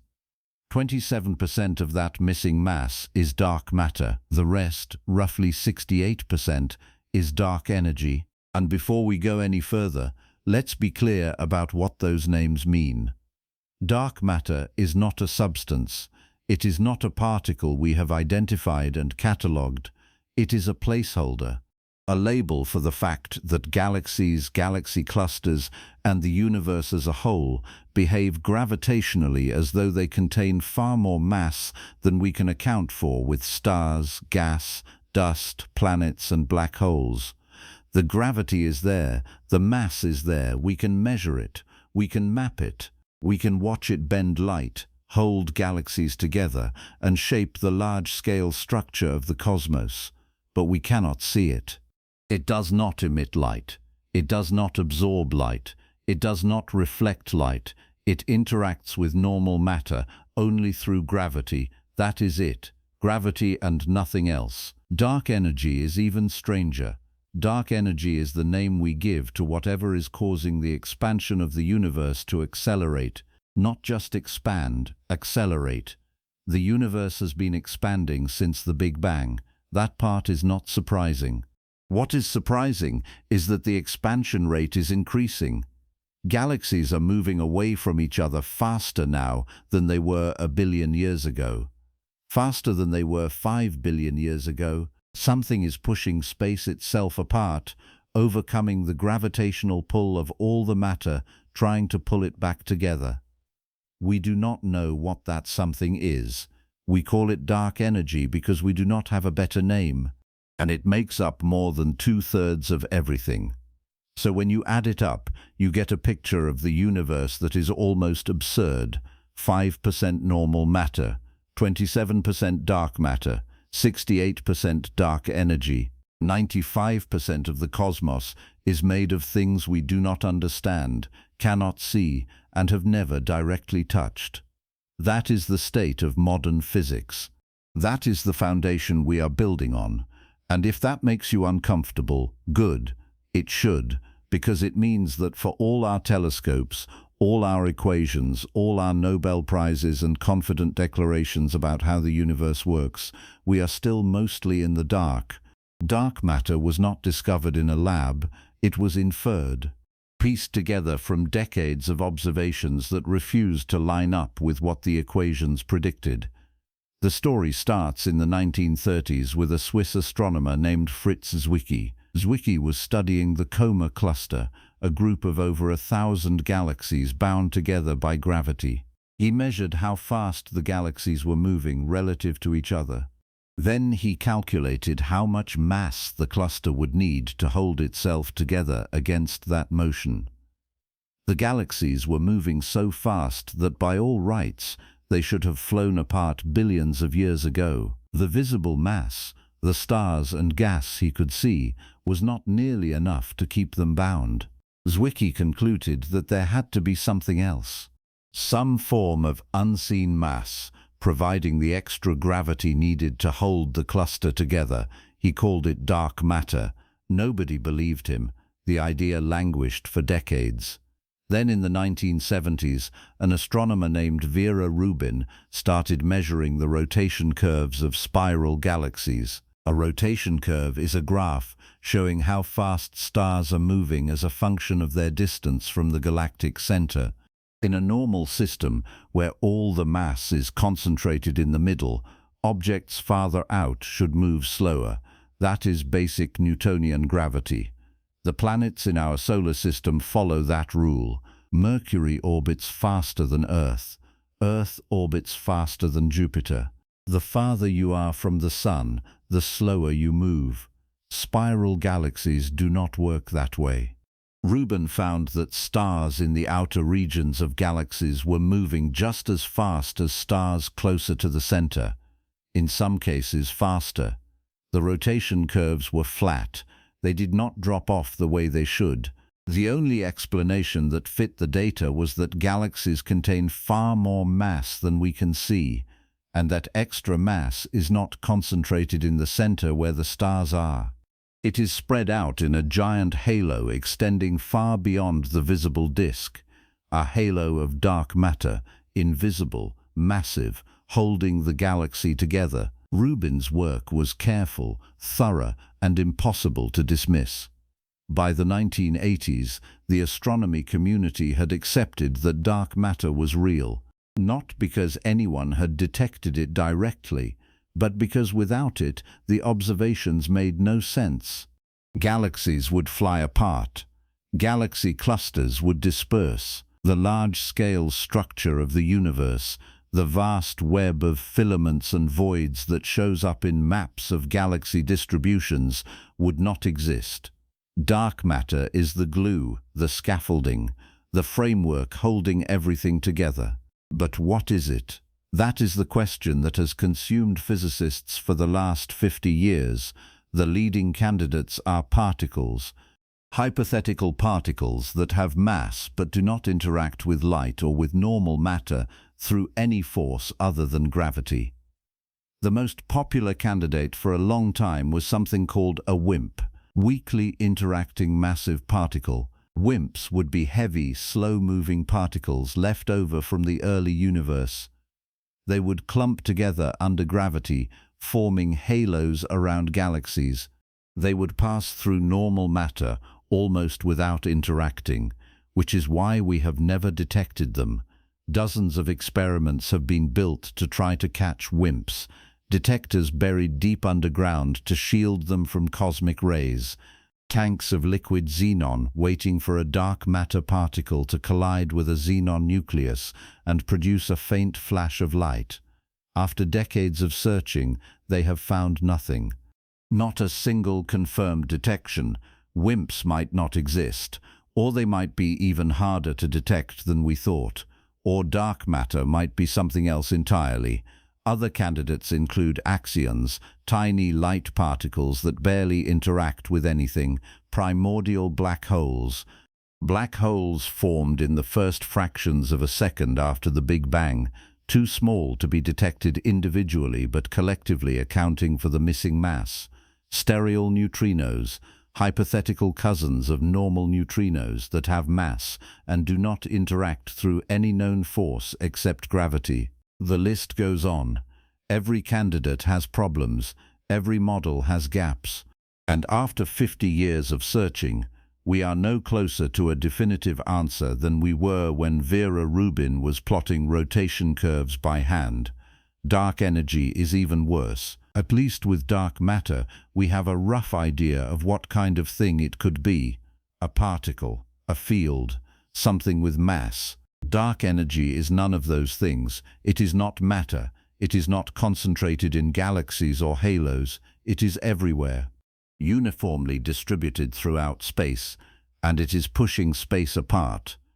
The leading explanation is that dark energy is a property of space itself, a cosmological constant, a term in Einstein's equations that represents the energy density of empty space, vacuum energy. The idea is that even when you remove all the matter, all the radiation, all the particles from a region of space, the space itself still has energy.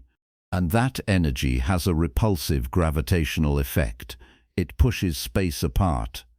Einstein originally introduced the cosmological constant as a fudge factor to make his equations predict a static universe. When Edwin Hubble discovered that the universe was expanding, Einstein abandoned the constant, calling it his biggest blunder. Then in the late 1990s, astronomers discovered that the expansion was accelerating. Suddenly the cosmological constant was back, and it has been causing headaches ever since. The problem is the magnitude. When physicists calculate what the vacuum energy density should be based on quantum field theory, they get a number that is 10 to the power of 120 times larger than what we observe. 10 to the 120, that is not a small error. That is the worst prediction in the history of physics, off by a factor so absurd that it suggests something fundamental is broken in our understanding of either quantum mechanics or gravity or both. Nobody knows how to fix it. Nobody has a convincing explanation for why the vacuum energy is so small compared to what the equations predict, and yet it is there, measurable, driving the accelerated expansion of the universe, making up 68% of everything, and we have no idea what it is. So here is where we stand. 95% of the universe is made of things we do not understand. The 5% we do understand, normal matter, behaves in ways that surprise us constantly. Black holes flare when they should be quiet. Stars form where star formation should be impossible. Galaxies in the early universe are too large and too mature for the time available. Every major telescope we build reveals something that does not fit the models. And meanwhile, the invisible majority, the dark matter and dark energy holding the whole structure together, refuses to reveal itself no matter how hard we look. And this brings us back to Sagittarius A star, because the galactic center is not just a place where interesting things happen, it is a laboratory, one of the best laboratories in the universe for testing extreme physics, for pushing theories to their limits, for searching for the kind of phenomena that would only show up in environments where gravity is strong, densities are high, and energies are extreme. If dark matter exists, if it is made of particles, if those particles interact with each other or decay into other particles, the galactic center is one of the places where we might actually detect it. The logic is straightforward. Dark matter clumps. It concentrates in gravitational wells. The deeper the well, the more dark matter piles up. The Milky Way's dark matter halo extends far beyond the visible disk, out to hundreds of thousands of light years. But the density is not uniform. The density increases as you get closer to the center. The galactic center, sitting at the bottom of the galaxy's gravitational well, should have the highest dark matter density anywhere in the Milky Way. If dark matter particles collide with each other and annihilate, producing normal particles or radiation in the process, the annihilation rate depends on the square of the density. Higher density means more collisions means more signals. The galactic center is where the signal should be loudest. This is not wild speculation. This is a prediction that falls out of many dark matter models. If dark matter is made of WIMPs, and if WIMPs can annihilate when they collide, the annihilation products could include gamma rays, neutrinos, electrons, positrons, and other particles that we can detect with telescopes. Gamma rays in particular have been a focus of the search. Gamma rays are high-energy photons. They are produced by the most violent processes in the universe. Supernovae, pulsars, black hole jets, and potentially dark matter annihilation. Several gamma-ray telescopes, including Fermi and Hess, have been searching for a signal from the galactic center for years, and they found something.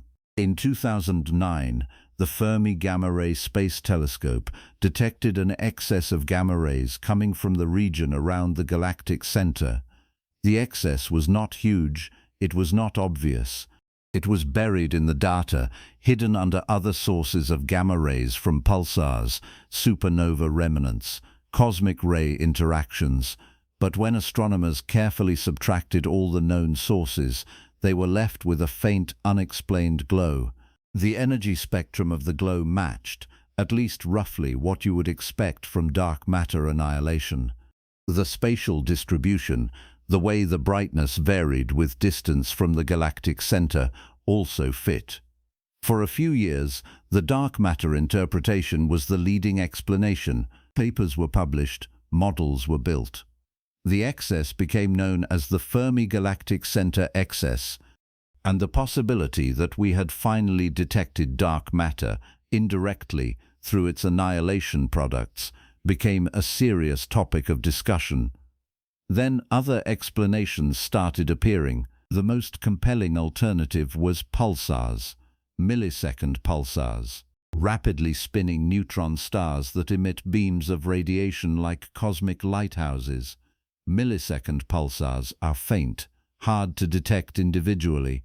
But if there are thousands of them scattered throughout the galactic center, too faint to resolve individually but collectively producing a steady glow, they could account for the gamma-ray excess without requiring dark matter at all. Follow-up observations found evidence supporting the pulsar explanation. The gamma-ray signal showed structure, variations, hotspots, things that looked more like unresolved point sources than a smooth halo of dark matter annihilation. By the mid-2010s, the consensus had shifted. The excess was probably pulsars, not definitely, probably. The dark matter interpretation was not ruled out. It just became less favored, less exciting, less likely to be the answer. And that is where the field has been stuck ever since. Hints, possibilities, signals that could be dark matter or could be something mundane. No smoking gun, no definitive detection, just the ongoing uncomfortable fact that 95% of the universe is invisible and we have no idea what it is. But here is the thing, the Fermi excess was in gamma rays, high-energy photons. If dark matter annihilates or decays, it could produce particles at other energies too. Lower energies, infrared, radio, X-rays. The exact spectrum depends on what dark matter is made of and how it interacts. Different models predict different signals, and most of those signals would be faint, buried under astrophysical sources, easy to miss unless you were looking for them with the right instrument. James Webb is looking in the infrared. The flares Webb detected from Sagittarius A star are almost certainly astrophysical. Accretion disk turbulence, magnetic reconnection, infalling gas, all the normal processes you would expect from a black hole feeding slowly. But what if, buried under those flares, there is another signal, a faint excess, a component of the infrared emission that does not quite match the standard black hole models? Not obvious, not dramatic, but there.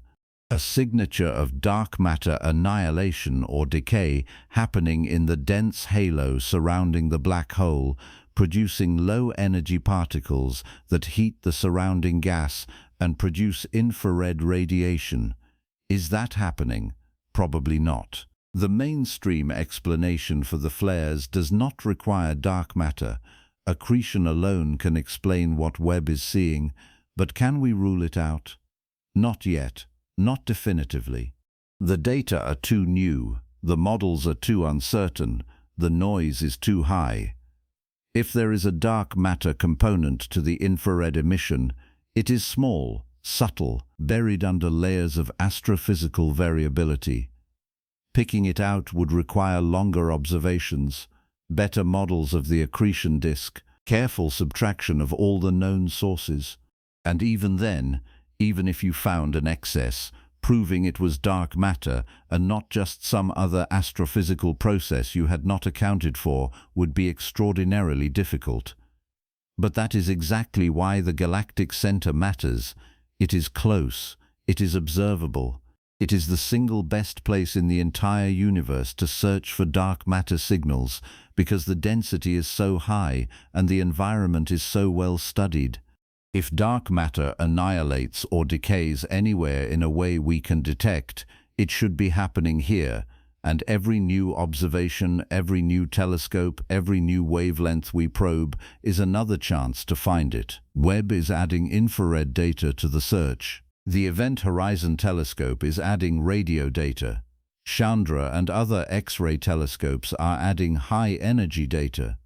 Fermi is still collecting gamma rays. Neutrino detectors are watching for excess neutrinos from the galactic center. Every piece of the puzzle adds constraints, narrows the possibilities, rules out models that do not fit. And the search is not just about dark matter annihilation. Dark matter might not annihilate at all. It might decay, unstable particles, slowly breaking down into lighter particles over timescales of billions of years. The decay products would produce signals similar to annihilation, but with different spatial distributions and energy spectra.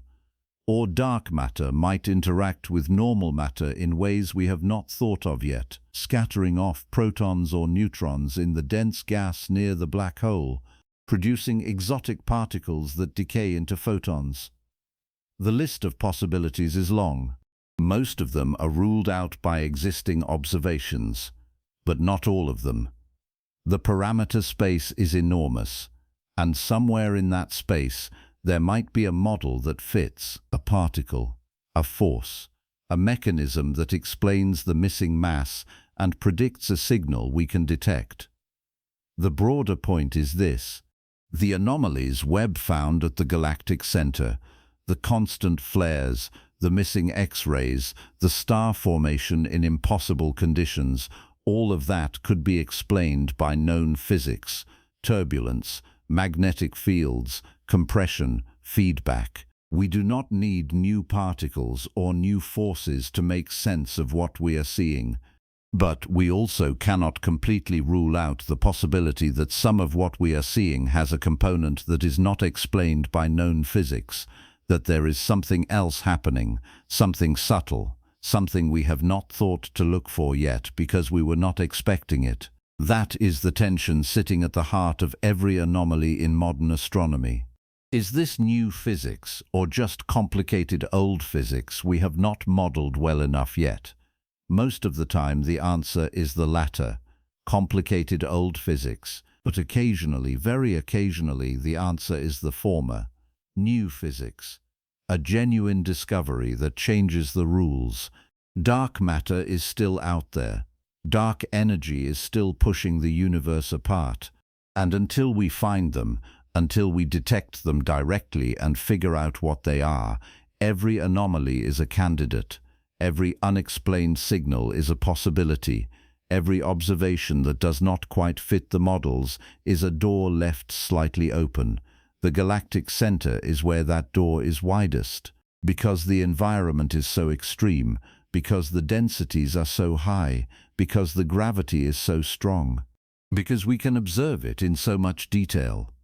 If there is new physics hiding anywhere in the Milky Way, it is probably hiding there, near Sagittarius A star, in the dense gas of the central molecular zone, in the star-forming regions that should not exist, in the pressure waves rippling outward from the black hole, in the infrared flares that do not quite match the X-rays, in the dark matter halo that should be most concentrated exactly where we are looking.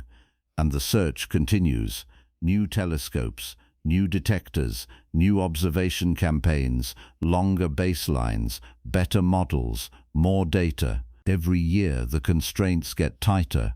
The parameter space shrinks. The list of possible explanations gets shorter. And every year dark matter stays hidden. Dark energy stays mysterious. The 95% remains out of reach. But the 5% we can see keeps revealing new details, new puzzles, new reasons to keep looking. Because somewhere in that 5%, buried in the light from distant galaxies, in the flares from black holes, in the ripples of pressure waves echoing through space, there are clues, hints, fingerprints of the invisible majority. Signals waiting to be found by someone looking in the right place at the right time with the right instrument. Sagittarius A star is that place, Webb is that instrument, and the right time is now, not because we have found the answer, but because for the first time we have the tools to ask the question properly. To look at the galactic center not just as a collection of stars and gas and a black hole, but as a laboratory, a test bed, a place where the universe is doing things we do not fully understand and giving us the data we need to figure it out. The flares are part of that data. The star formation is part of that data. The pressure waves are part of that data. And somewhere in all of it, buried under layers of noise and complexity and astrophysical chaos, there might be a signal, a whisper from the unseen realm. A clue pointing toward the 95% we have been chasing for 50 years. Or there might not be. The signal might be entirely mundane, explained by processes we already understand. And that would be fine too. Because either way we learn. Either way, the universe teaches us something. And either way, the search does not stop, because the questions are too big, the mysteries too deep. And the 5% we can see keeps reminding us, loudly and insistently, that we are not done yet, that there is more, that the universe is larger and stranger and more complicated than any model we have built. And that if we want to understand it, if we want to figure out what 95% of everything actually is, we have to keep looking, keep measuring, keep building telescopes and collecting data and asking uncomfortable questions, because the answers are out there, somewhere in the dark. And the search continues.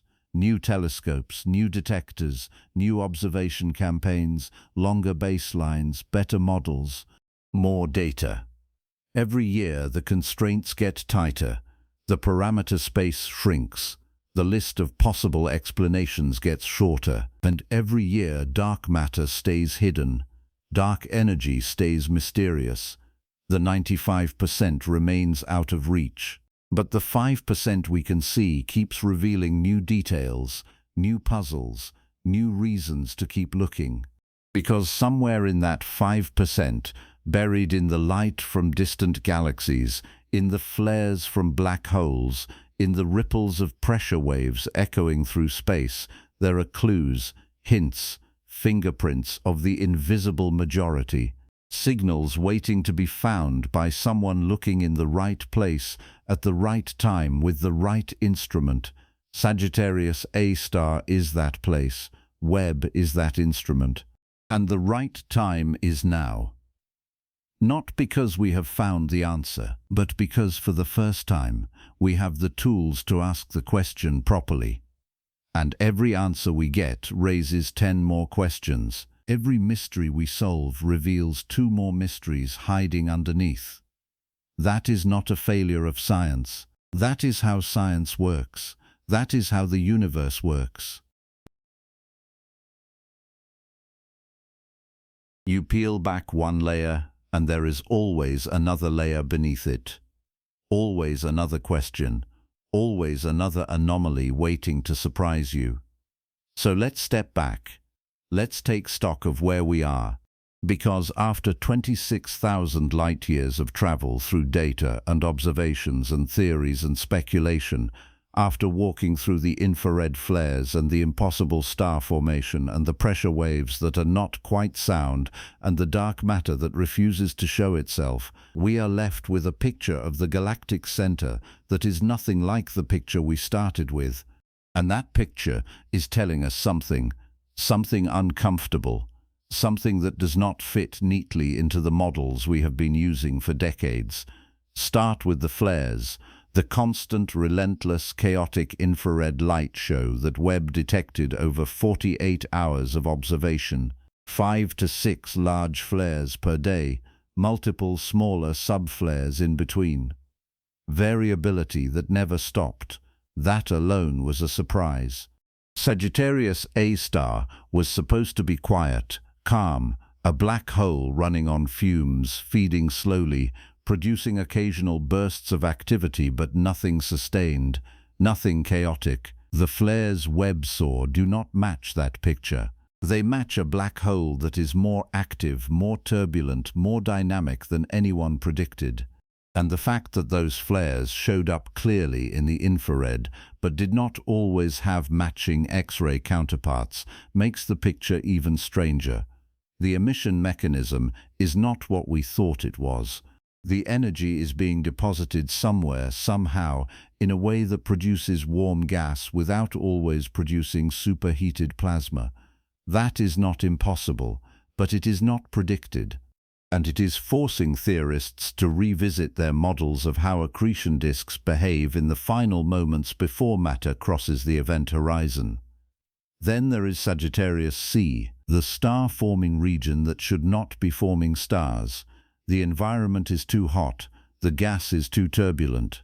The radiation field from the surrounding massive stars and from Sagittarius A star itself should be heating the gas, ionizing it, pushing it around, preventing it from collapsing, and yet stars are forming, not slowly, not inefficiently, actively. Webb found massive protostars, objects more than 20 times the mass of the Sun, still embedded in their natal gas clouds, still accreting material, still growing. Those stars are young, a few 100,000 years old at most. They were not there a million years ago. They formed recently, right now, by galactic standards, in an environment that every textbook on star formation says should suppress star formation. Something is compressing the gas. Something is triggering collapse. Whether it is shock waves from the black hole, or tidal forces stretching and squeezing the molecular clouds, or magnetic fields channeling gas into dense filaments, or some combination of all three, the process is happening, and it is happening in a way that does not match the standard story of how stars form in calm, cold, stable molecular clouds scattered through the spiral arms. And then there is Sagittarius B2, the largest star-forming cloud in the Milky Way, sitting just a few hundred light-years from the black hole, packed with dense gas, complex organic molecules, and more than a dozen newly discovered H2 regions that Webb revealed for the first time. Regions where massive stars have already formed and are now ionizing the surrounding gas with their ultraviolet radiation. The cloud is churning out stars at a rate that rivals the busiest star-forming regions anywhere in the galaxy, and it is doing it in an environment that should be hostile to star formation. Too much radiation, too much turbulence, too much interference from the black hole and from the thousands of other massive stars packed into the same region. And yet the stars keep forming, keep igniting, keep pumping energy back into the gas in a feedback loop that should be shutting down star formation, but somehow is not. The pressure waves are part of that story. The ripples propagating outward from Sagittarius A star, carrying energy from the black hole's flares and outflows into the surrounding gas. Those waves heat the gas, stir it, push it around. They are part of the feedback mechanism connecting the black hole to the galaxy, and they are real, measurable, detectable, not sound in the way we normally think of sound, but pressure oscillations in a medium carrying energy over distances of hundreds or thousands of light-years. Sonification turns those oscillations into audio we can hear, and the audio is eerie, unsettling, exactly what you would expect from a 4 million solar mass black hole feeding in the dark. But the audio is a translation, a tool, a way of experiencing data that exists in a form our senses cannot directly perceive. The waves themselves are the point, the energy, the information they carry about what the black hole is doing and how the surrounding environment is responding. And then there is dark matter, the invisible scaffolding. The 27% of the universe that we know is there because without it, galaxies fly apart, clusters disperse, and the large-scale structure of the cosmos collapses. Dark matter should be most concentrated near the galactic center. The density should be highest there, and if dark matter annihilates or decays, the galactic center is where the signal should be loudest. Decades of searching have turned up hints, possibilities. The Fermi gamma-ray excess that might be dark matter or might be pulsars. The faint, unexplained glow that could be annihilation products or could be unresolved astrophysical sources. No smoking gun, no definitive detection. Just the ongoing, uncomfortable fact that we do not know what most of the universe is made of, and until we do, every anomaly is a candidate. Every unexplained signal is a door left slightly open. So here is what we are left with: a galactic center that is more active than it should be, more variable, more chaotic, more productive, stars forming where they should not, gas behaving in ways the models do not predict, flares appearing in wavelengths that do not match the expected emission mechanisms, pressure waves carrying energy outward in patterns that suggest the black hole is interacting with its environment in ways we have not fully accounted for. And all of it, every piece of the puzzle, sitting in an environment where dark matter should be concentrated, where the gravity is extreme, where the densities are high, where the conditions are exactly the kind that should reveal new physics if new physics is hiding anywhere. This is what the cosmic frontier looks like, not a single dramatic discovery that rewrites the textbooks overnight, not a clean answer that ties everything together, but a slow accumulation of anomalies, observations that do not quite fit, data that surprises the people who collected it, models that work most of the time but fail in the details, and a growing realization that the universe is more complicated than we thought, that the 5% we can see, the normal matter, behaves in ways that stretch our understanding, that the 95% we cannot see is still out there, shaping everything, holding everything together, and refusing to reveal itself, no matter how hard we look. Future observatories are going to help. Webb is just the beginning. The next generation of telescopes is already being planned. Ground-based observatories with mirrors 30 meters across, space telescopes optimized for specific wavelengths, gravitational wave detectors, sensitive enough to pick up signals from black hole mergers halfway across the universe, neutrino detectors buried under mountains and at the bottom of oceans. Each one adds a piece to the puzzle. Each one reveals something the others cannot see, and the galactic center is going to be a primary target for all of them. Because it is close, because it is observable, because the environment is extreme enough that if new physics exists, this is where it should show up. ALMA, the Atacama Large Millimeter Array, is already mapping the molecular gas in the central molecular zone at resolutions high enough to see individual clouds collapsing. Future campaigns will trace the magnetic fields threading through those clouds, measure the turbulence, map the density and temperature variations, and connect all of that data to the star formation we are observing. The goal is to build a complete three-dimensional picture of how gas moves, heats, cools, and collapses in the most hostile star-forming environment in the galaxy. That picture will constrain the models. It will rule out mechanisms that do not fit. It will tell us whether compression from black hole outflows is enough to explain Sagittarius C, or whether we need additional physics. Whether magnetic fields are the dominant force shaping the gas, or whether turbulence and tidal forces are equally important. X-ray observatories are tracking the hot plasma, mapping the emission from the accretion disk, looking for correlations between the infrared flares Webb is detecting and the X-ray signals that should accompany them. Every observation adds constraints. Every non-detection is information. If the X-rays are missing, something is blocking them, or the emission mechanism is different than we thought. Either way, we learn. Either way, the models get refined. The parameter space shrinks. The list of possible explanations gets shorter. Gravitational wave detectors are listening for mergers, black hole collisions, neutron star inspirals, events that produce ripples in space-time itself. Ripples that travel at the speed of light and carry information about the masses, spins, and orbital dynamics of the objects that produce them. Sagittarius A star is too far away for current detectors to pick up gravitational waves from its accretion disk. But future detectors, more sensitive, tuned to lower frequencies, might be able to detect the faint hum of matter spiraling into the event horizon. That hum would tell us things no electromagnetic observation can. It would map the space-time geometry near the black hole. It would measure the spin.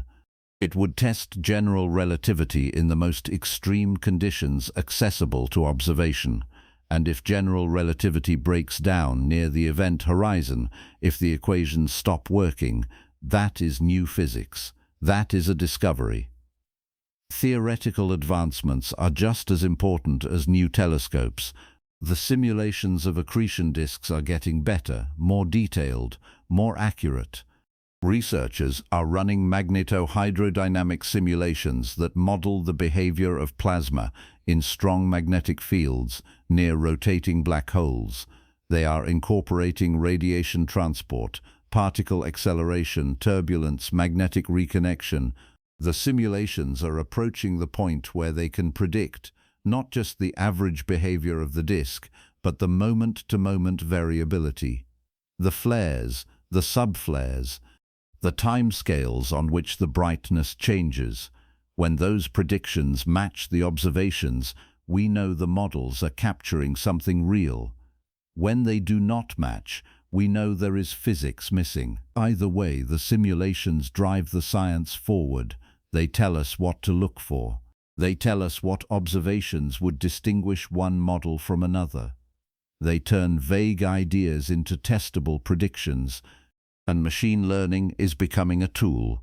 Algorithms trained to identify patterns in noisy data, to pick out faint signals buried under astrophysical backgrounds, to classify flares, map variability, correlate observations across multiple wavelengths. Machine learning is not magic. It does not replace careful analysis, but it is good at finding things humans miss. Patterns that are too subtle or too complex to spot by eye. Correlations that only become obvious when you feed the algorithm thousands of hours of data and let it search for structure. Astronomers are using machine learning to hunt for dark matter signals, to classify galaxies, to identify transient events in massive sky surveys, and they are starting to apply it to the galactic center, to the flares, to the star formation, to the pressure waves. Looking for structure, looking for patterns, looking for the fingerprints of processes we have not thought to search for yet. The discoveries are pushing against the edges of our models, not breaking them, not forcing us to throw out general relativity or quantum mechanics or thermodynamics, but pushing, stretching, revealing places where the models are incomplete, where the assumptions we made to simplify the equations do not hold, where the physics is messier, more nonlinear, more chaotic than the clean solutions we write down in textbooks. Black holes are not simple objects. They are not spheres of nothing sitting quietly in space. They are active, dynamic, violent systems embedded in complex environments, surrounded by gas and dust and magnetic fields and radiation, interacting with everything around them, feeding and flaring and launching outflows and shaping the evolution of entire galaxies. And every time we look closer, every time we build a more sensitive instrument or run a more detailed simulation, we find another layer of complexity we had not accounted for. That is the nature of the cosmic frontier. It is not a line. It is not a boundary you cross, and suddenly everything on the other side makes sense. It is a gradient, a region where the known blurs into the unknown, where every answer reveals another question, where the universe keeps doing things we did not predict and forcing us to revise our understanding. And the galactic center is sitting right in the middle of that gradient, close enough to observe in detail, extreme enough to reveal physics that does not show up anywhere else, complicated enough that no single observation, no single telescope, no single model is going to explain everything. And that is fine. That is the point. The goal of science is not to reach a final answer and stop.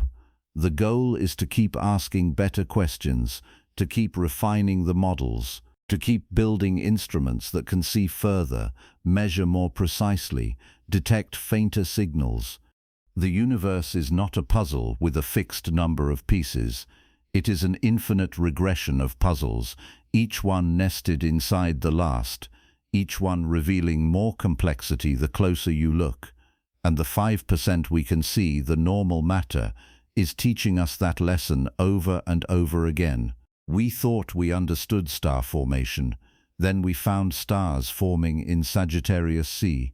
We thought we understood black hole accretion, then Webb found flares that do not match the X-rays. We thought we understood the galactic center, then every new observation revealed something we had not predicted. The philosophical implications are unavoidable. We live in a universe that refuses to be fully known, not because we lack the intelligence or the tools, but because the universe is bigger than any finite understanding. Every question we answer opens new questions. Every mystery we solve reveals deeper mysteries. The more we learn, the more we realize how much we do not know. And that is not depressing. That is exhilarating. It means the work never ends.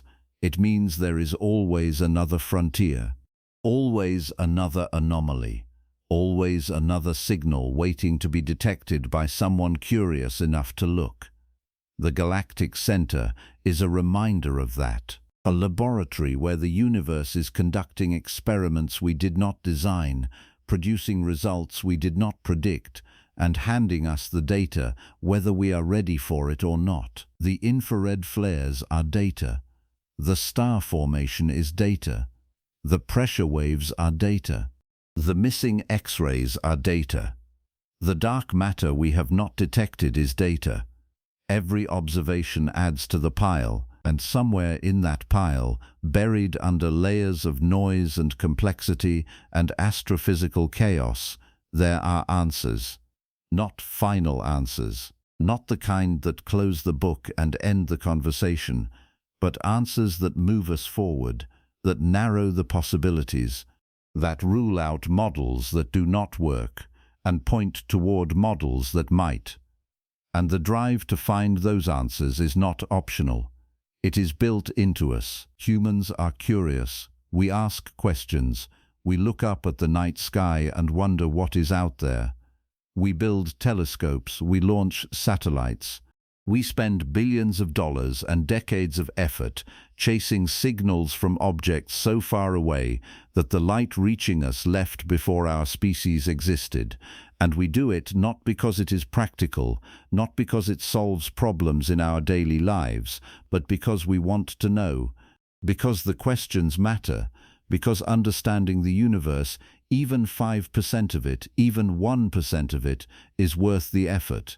Sagittarius A star is 26,000 light-years away. Every photon Webb detects left the black hole 26,000 years ago. The flares we are seeing happened when humans were painting caves and telling stories around fires. The stars forming in Sagittarius C are older than recorded history. The pressure waves rippling through the galactic center have been traveling for longer than civilization has existed, and we are catching those signals now, right now, turning them into data, turning data into models, turning models into understanding. Not complete understanding, not final understanding, but understanding nonetheless. A picture of the galactic center that is clearer than it was a year ago, sharper than it was a decade ago, more detailed than it was when Galileo first turned a telescope toward the Milky Way and realized the clouded band of light was made of stars. Every generation of astronomers thinks they are close to understanding the universe. Every generation builds better telescopes, collects more data, writes more sophisticated models, and every generation discovers that the universe is stranger than they thought, more complex, more surprising, more resistant to being fully explained. That pattern is not going to change. Webb is not the last telescope. The galactic center is not the last mystery. Dark matter is not the last unsolved problem. There will always be another anomaly, another signal that does not fit, another observation that forces us to revise the models. And that is good. That is how it should be. Because the alternative, a universe that is fully known, fully understood, fully mapped, would be boring. It would be finished. And the universe is not finished. It is unfolding, evolving, revealing itself one observation at a time, one flare at a time, one impossible star at a time. The cosmic frontier is not a place. It is a process, a conversation between humans and the universe. We ask a question, the universe answers. The answer raises 10 more questions. We build a better telescope. We ask again. The cycle repeats. And with every cycle we learn something. With every cycle the picture gets a little clearer. Not complete, never complete, but clearer.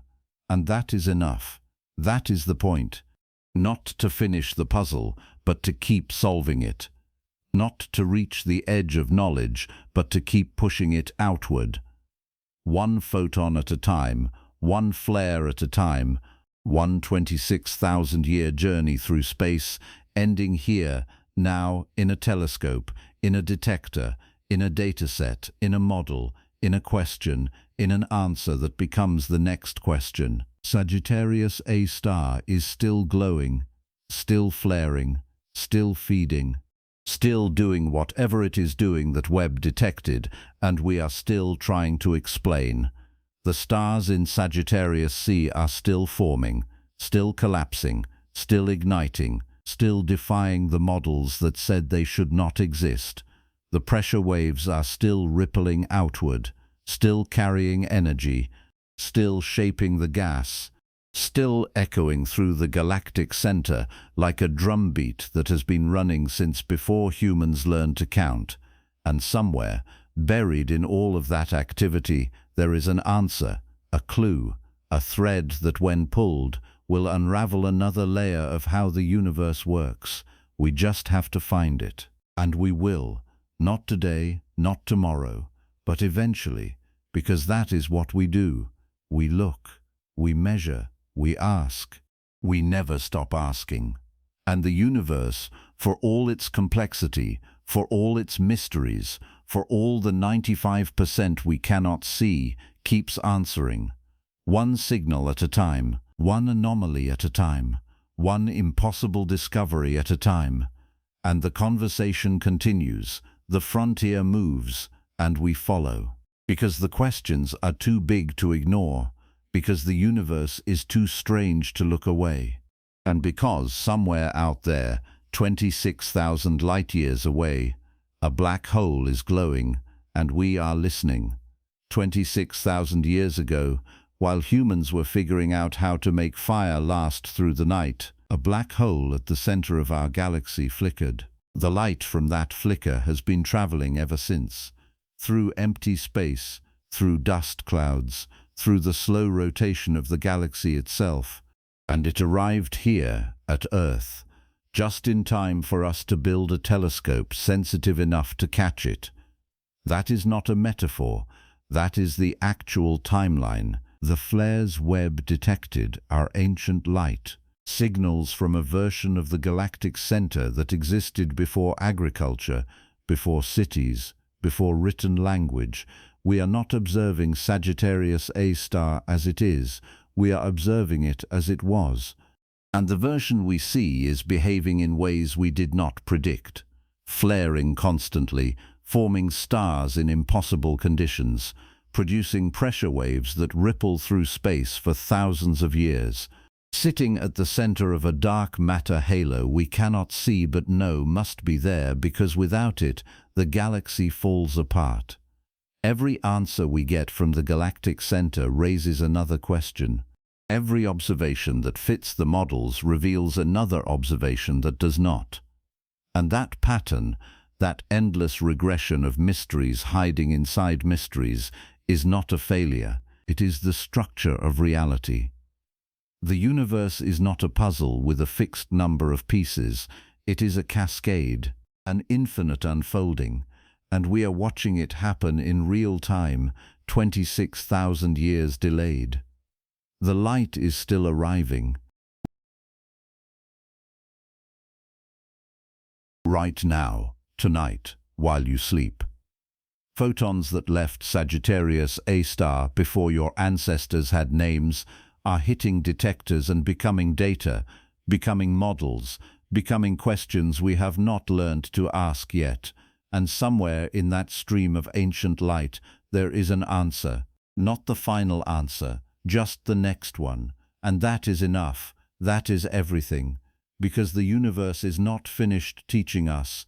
It is still glowing, still flaring, still waiting for us to catch up, producing pressure waves that ripple through space for thousands of years, sitting at the center of a dark matter halo we cannot see but know must be there, because without it, the galaxy falls apart. Every answer we get from the galactic center raises another question. Every observation that fits the models reveals another observation that does not. And that pattern, that endless regression of mysteries hiding inside mysteries, is not a failure. It is the structure